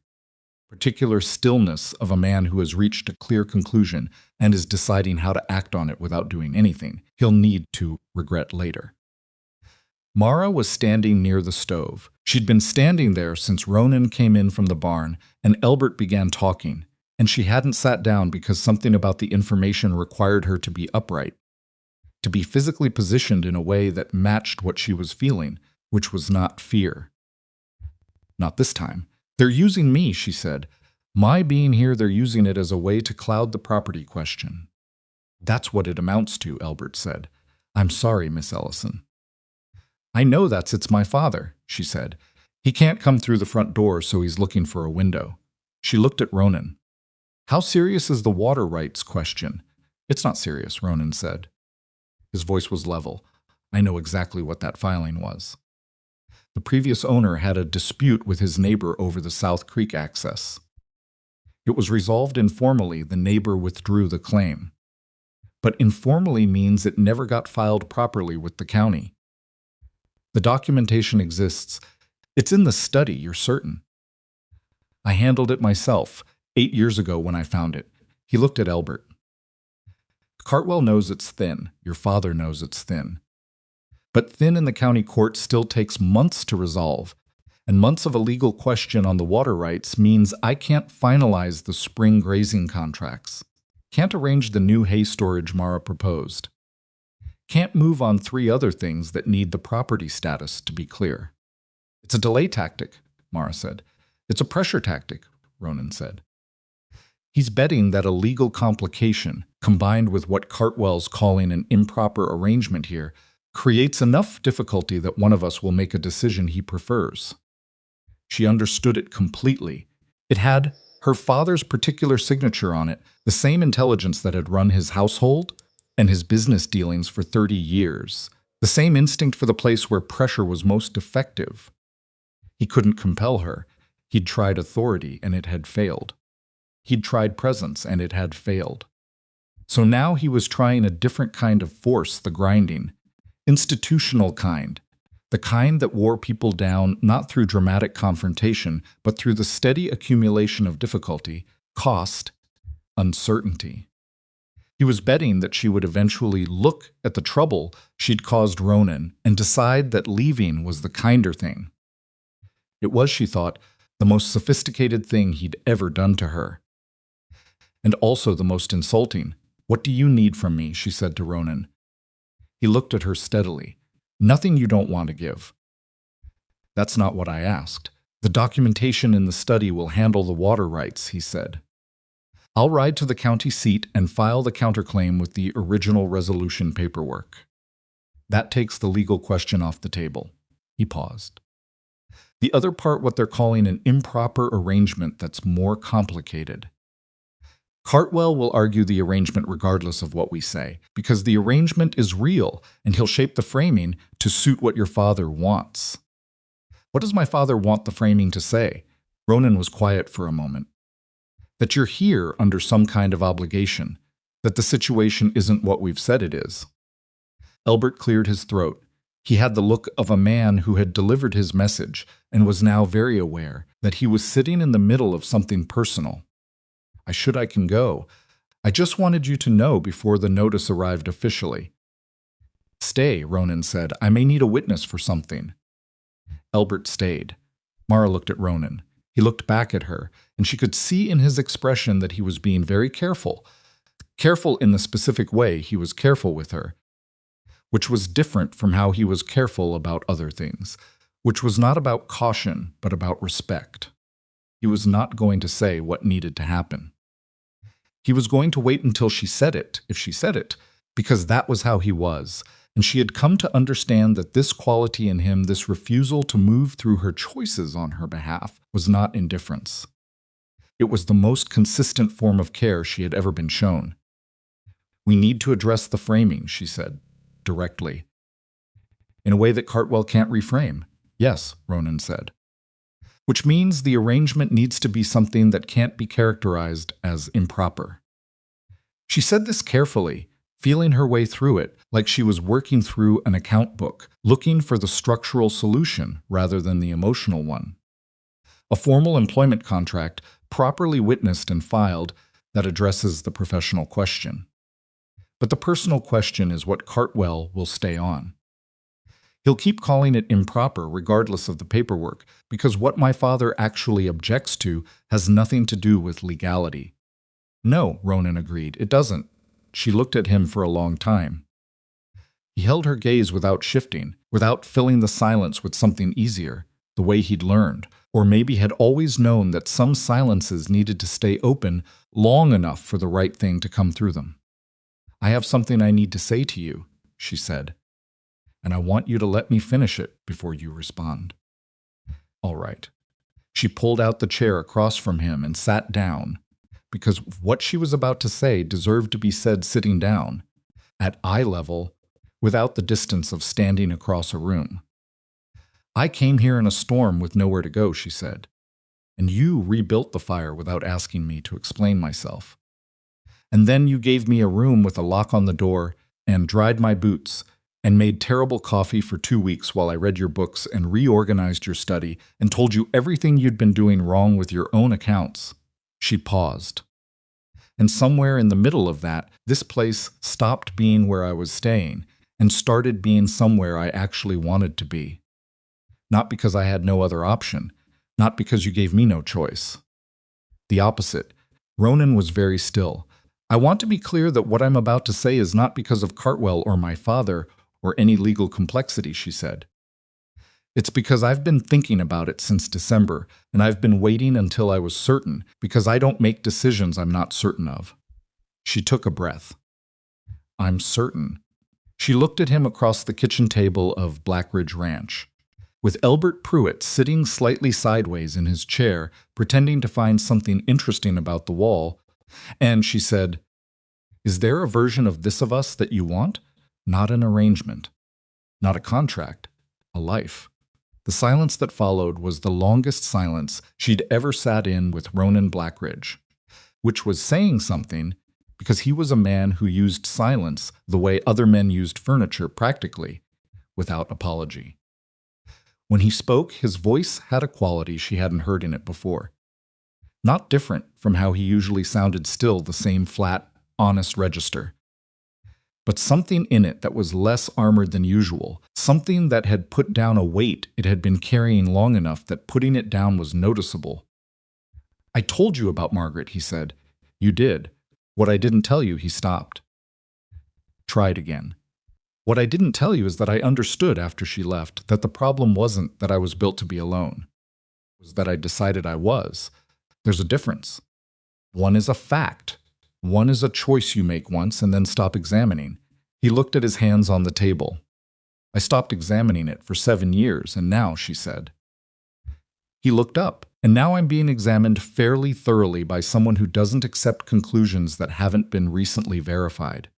She felt something move through her that was not quite a smile and not quite tears, and was in fact some combination of things that didn't have a clean name, which was appropriate because the cleaner named emotions had never seemed quite right for what Blackridge Ranch had given her. So answer the question, she said. Yes, he said. There's a version of this I want. He held her gaze with the complete, uncomplicated directness that was just how he looked at things he was serious about. I've wanted it for longer than I've been willing to admit clearly, even to myself. Elbert Pruitt made a sound that was not quite a cough and not quite a word. Elbert, Ronan said, without looking away from Mara. You said you'd be a witness. I did say that, Elbert agreed, in the tone of a man who is extremely willing to be helpful. What happened next was neither romantic nor tidy, because nothing at Blackridge Ranch was tidy, and neither of them were people who defaulted to romance when honest would do. Ronan rode to the county seat the following Monday, with the documentation from the study the original resolution of the water rights dispute, signed by both parties and properly dated, 8 years old and entirely clear. He also carried with him a formal copy of the employment arrangement, witnessed by Elbert Pruitt, and a second document that was newer and had been drafted by both of them at the kitchen table over 2 evenings, working through the language the same way they'd worked through the account books, until it said exactly what they meant, no more and no less. He was gone 3 days. She ran the ranch while he was gone, which was not a figure of speech. She managed the daily work, delegated to the 2 seasonal hands who came in 3 times a week, handled a question from the feed supplier by letter, and kept the accounts current. She did not find it overwhelming. She found it demanding in a way that required her full attention and left her tired in the evenings with the specific quality of tiredness that comes from having used yourself well. When Ronan came back, he came back late on a Wednesday evening, and she heard the horse before she saw the lights and had coffee on by the time he came through the door. He sat down and drank the coffee and said, "It's handled." The water rights, filed and confirmed. Cartwell withdrew the challenge the same afternoon. He set down the cup. County clerk told me not officially, just talking, that Cartwell had advised your father the challenge was unlikely to succeed. Your father apparently insisted anyway, until he saw the documentation. The clerk said Cartwell came back from reviewing it and told your father there was nothing to work with. He paused. Your father didn't respond well to that information. No, she said, he wouldn't. He left the county seat that evening. Ronan looked at her steadily. I don't know what he does next. I want to be honest about that. I don't think the legal route is available to him anymore. I think he understands that, but Silas Ellison is not a man who accepts a finished outcome easily. I know, she said. I've known him longer than you have. What do you want to do about it? It was such a Ronan question. Not here's what we should do, or I think we ought to just the plain open. What do you want? With the genuine intention to use her answer. I want to go see him, she said. Ronan was still. Not because he deserves it, she said. Not to give him another opportunity to argue. I want to go because I've been running from the conversation since November, and I think I'm done running from things. I want to look my father in the face and tell him directly, clearly, in the daylight, not in a doorway, not in a storm, not in a legal proceeding, what my life is and what it isn't. And then I want to close that door properly. She paused. I want a witness. Would you come? Yes, he said. They rode to Redwater Crossing on a Thursday in early March, when the first genuine warmth of the approaching season had softened the road enough to be passable without being muddy. It was the first time Mara had been back since November. She'd expected it to feel more charged than it did, expected the town to feel like territory she'd lost something in, somewhere hostile. Instead, it just felt like a town, ordinary, the general store. The post office, the same facade she'd looked at her whole life, neither threatening nor welcoming, just present. Her father was at home. She'd known he would be. Silas Ellison was not a man who made himself scarce when he expected company. He'd known they were coming. She thought, he had whatever network of information people in small towns always have, the one that means nothing moves without being observed and relayed.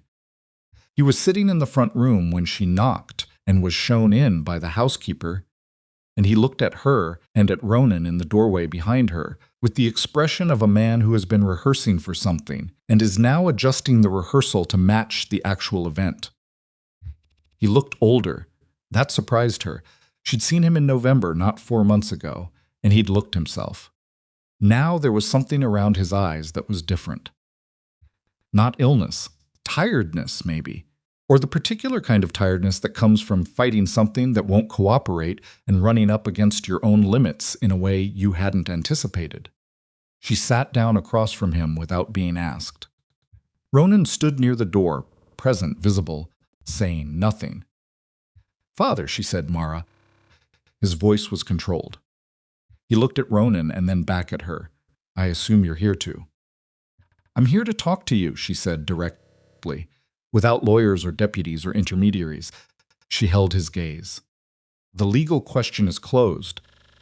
You know that. I'm not here about that." "Then what?" he said.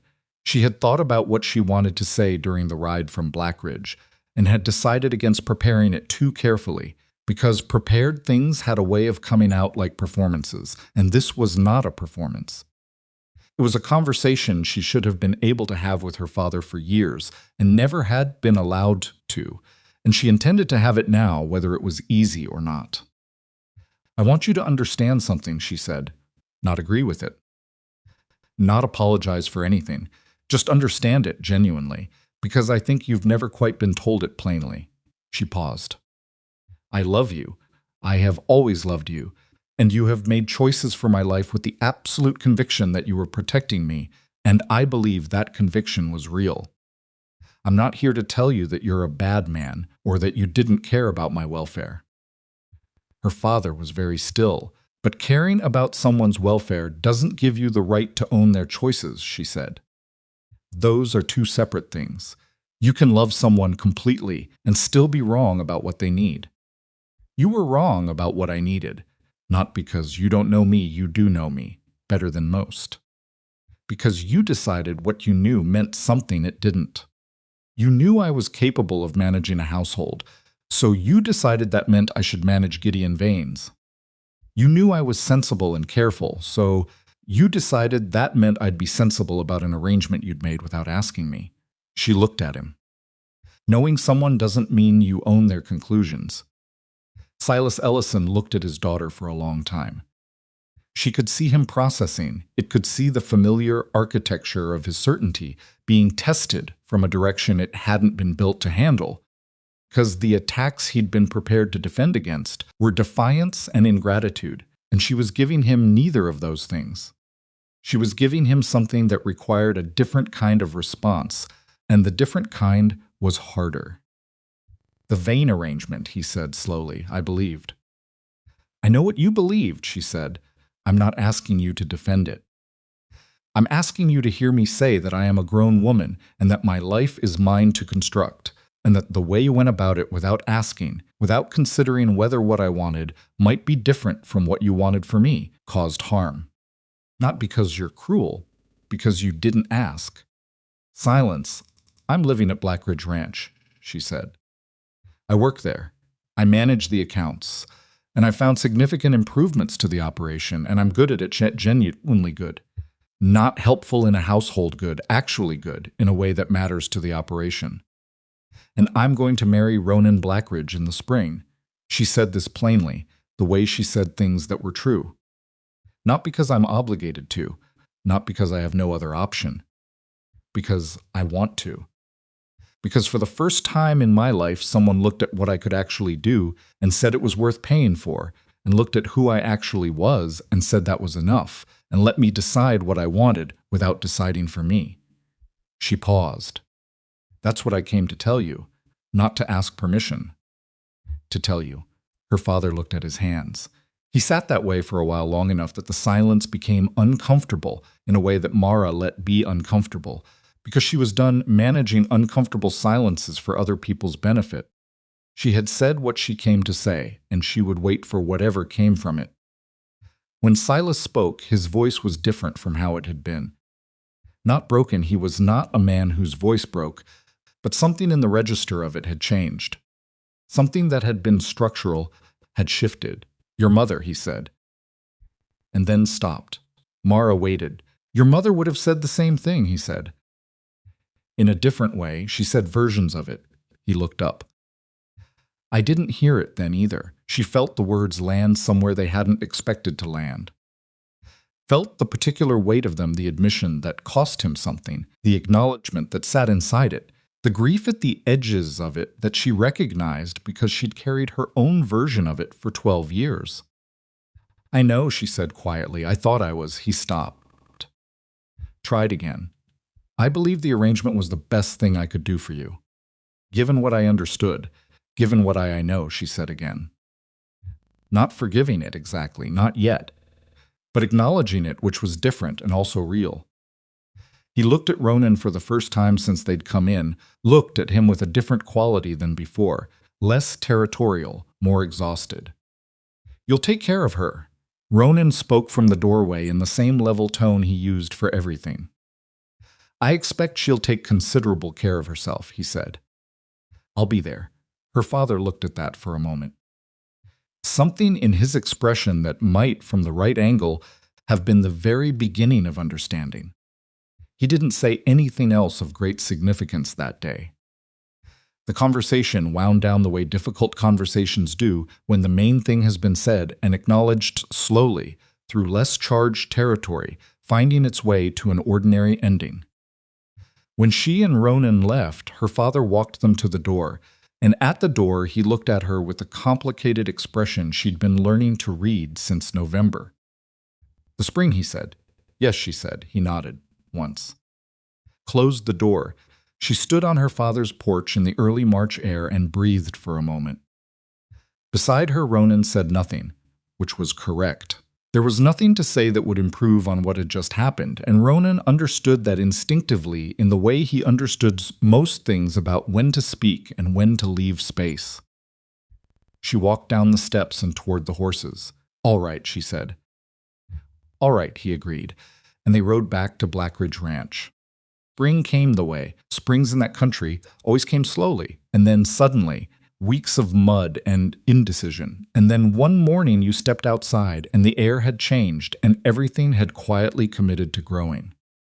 The south pasture, which had been brown and hard through December and January and February, turned a color that Ronan had noted in his hand-drawn map 7 years ago with the annotation good grass, keeps, and which Mara now understood as the kind of understated pride a man takes in, something he has cultivated long enough to rely on.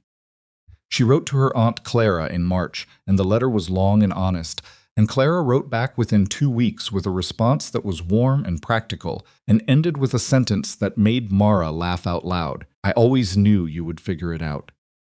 I just didn't expect you to do it quite so dramatically, and which she read to Ronan over breakfast, which produced from him the closest thing to an actual laugh she'd yet witnessed, which was quieter and more private than most people's laughs, but was real.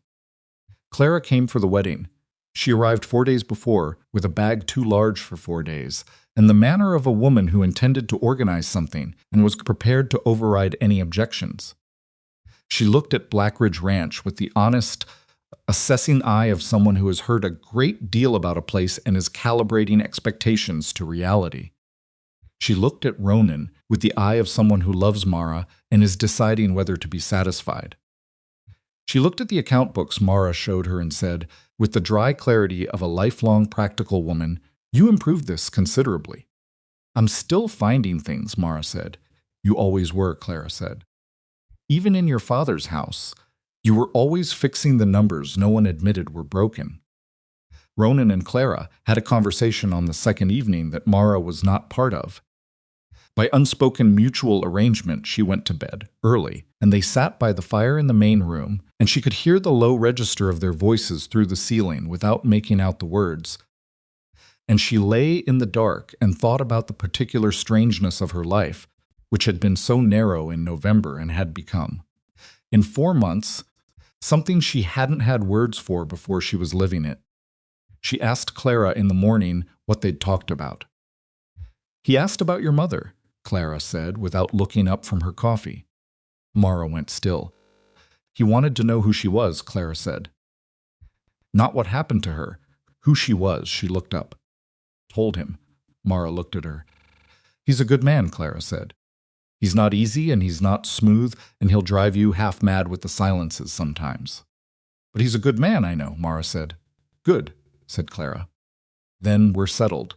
The wedding was small.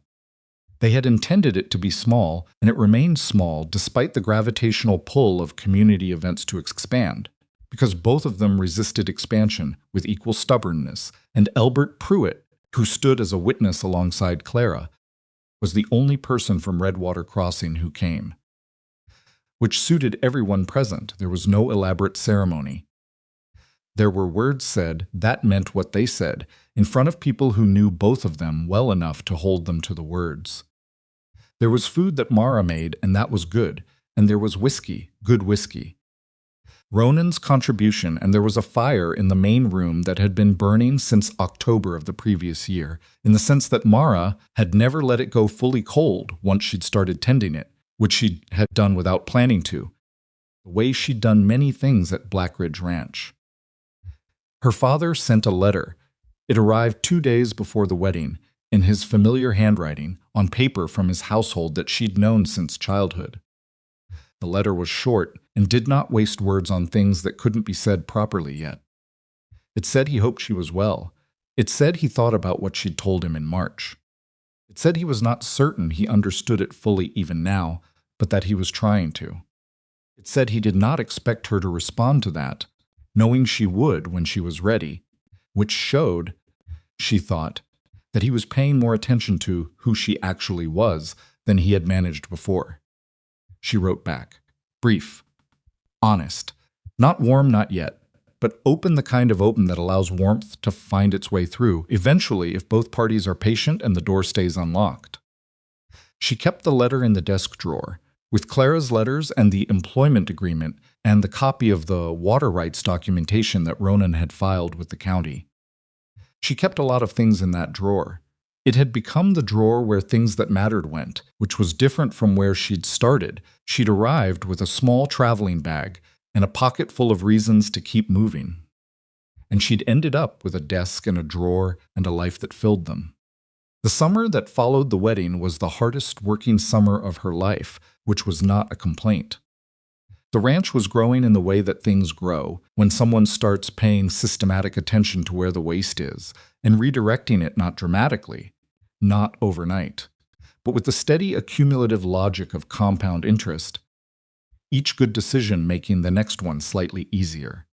She renegotiated the Dancet contract in May in person, which required her to ride 3 hours and sit across a table from a man who had been assuming for 3 years that Blackridge Ranch would keep paying the old rate simply because no one had bothered to challenge it. She challenged it with numbers. The new rate was 17% lower. She told Ronan when she got back. He looked at the figure she showed him. Said nothing for a moment. Then, I should have sent you to do this 2 years ago. You didn't know I existed 2 years ago. That's a significant oversight on the territory's part, he said, and she laughed, and he almost did. And that was how most of their good moments went understated. Slightly sideways, real. They disagreed roughly twice a month on something operational, which she had concluded was approximately the correct frequency for two people who both had strong views and the confidence to express them. The disagreements rarely went unresolved, they'd established, without formally establishing it, that they argued about things until one of them had made the better case, and then the better case won, regardless of whose it was. It was an astonishingly simple system. It worked better than anything she'd seen in 24 years of watching her father manage a household by the principle that one person's judgment was final. Ronan was wrong sometimes. He was wrong about the east fence repair in June. She'd said do it properly, and he'd said patch it, and the patch failed in August, and they lost 2 days to the full repair. He acknowledged it plainly, and she didn't make a monument of it, because she was wrong about things too. She was wrong about the new hand they hired in July. She'd thought he was reliable, and he turned out not to be. And Ronan had noticed something she'd missed in the interview and had said so at the time. Carefully, without insisting, and turned out to be right. Being wrong, she discovered, was much less catastrophic when the person who noticed wasn't using it for something. The neighbors changed gradually. Not dramatically, it wasn't a sudden reversal of 12 years of reputation, because reputations are thick and slow and don't dissolve in a single season. But gradually, and then more frequently, and then, with something approaching regularity, ranchers from the surrounding territory found reasons to come to Blackridge. Sometimes about practical things, questions about grazing, about contracts, about the new approach to the south pasture that had improved the grass quality in a way that neighboring operations had noticed. Sometimes about older things. Sometimes a man would come and talk around a subject for a while before getting to it, and the subject would turn out to be Aldrich, or the water rights disputes of 6 years ago, and what Ronan had done then, and how it had affected them. 3 families said thank you, said it directly in front of Mara, not embarrassed. Just saying the thing that had apparently been waiting to be said. She watched Ronan receive that, watched him absorb it the way he absorbed most things, without theater, without false modesty, with the simple acknowledgement that something real had been said and deserved to be treated as such. He said, to each of them, some version of, it was the right thing to do, and he'd have done it regardless. And she believed him, because she knew enough about him by now to know that the doing it regardless part was precisely what had cost him the reputation it gave him, and that he'd considered that trade and made it and never looked back at it with regret. There was an afternoon in late September, the first anniversary, roughly, of the storm when she sat at the desk in the study with the account books open and a cup of good coffee and the particular golden light that September afternoons in that country produced, and she thought about November. About the bridge, about the flooded creek and the dark and the fence line she'd found by accident and the unlocked door. About the fire that someone had rebuilt twice without being asked, and the boots that had been set near the hearth to dry. About the key in the lock of the spare room door, which had been there every night for as long as she'd slept in that room, and which she had used every single night, automatically, for approximately the first week, and then had stopped using, not because anyone had asked her to stop, but because at some point the act of locking the door had stopped being something she needed to do. She couldn't have said exactly when it happened. That was the thing about safety, the real kind, not the kind that could be arranged and negotiated and documented. It didn't arrive with an announcement. It just quietly became the condition, and you looked up one day and realized the lock hadn't been turned in months, and this had not cost you anything. She got up and walked down the hallway to the spare room, which she still sometimes used as a sitting room when she wanted solitude, and she looked at the door and the lock in it. The key was still there, still worked, she assumed. She'd never had reason to test it. The room still had the narrow bed and the wardrobe, and the single window that looked out toward the south pasture and the distant line of the mountains. The cradle was not there yet. That was still future, was still a thing they'd talked about, in the plain, practical way they talked about most things, acknowledging it as a direction they were moving, without pretending they knew exactly when or how. There was time. They had that now.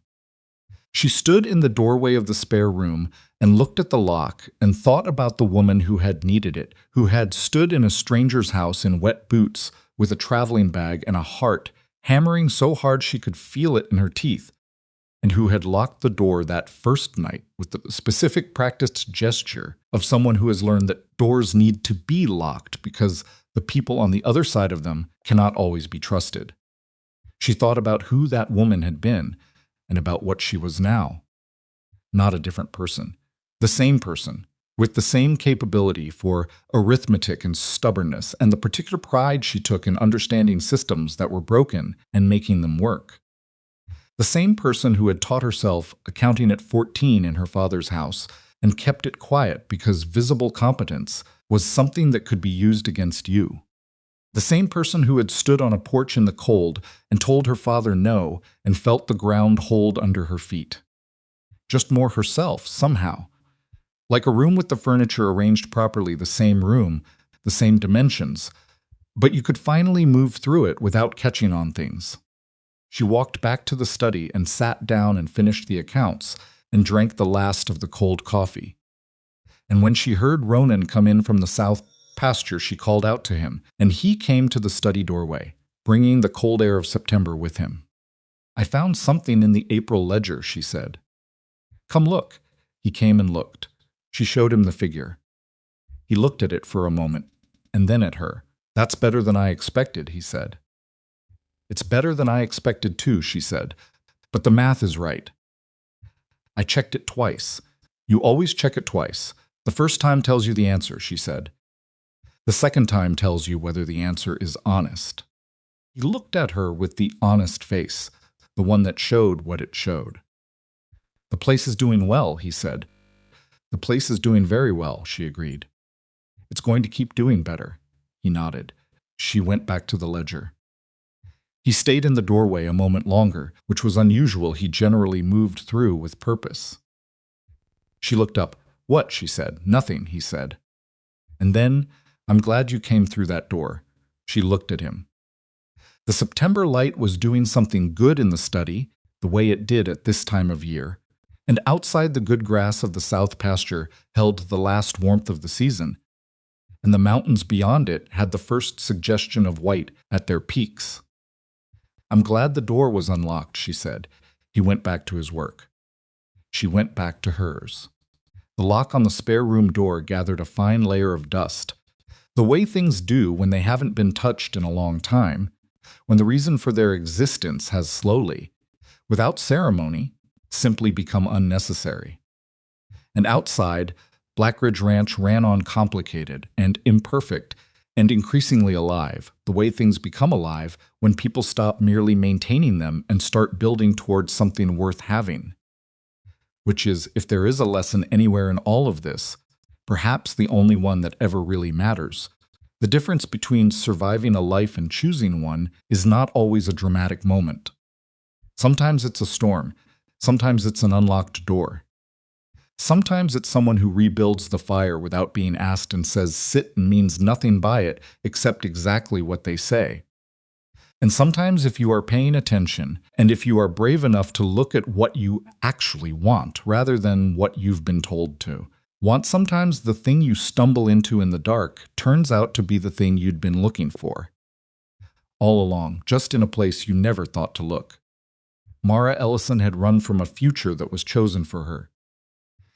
She stayed in the one she chose herself, and the man the whole frontier feared was the only man in her life who had never, not once, asked her to be less than she was. That turned out to be more than enough.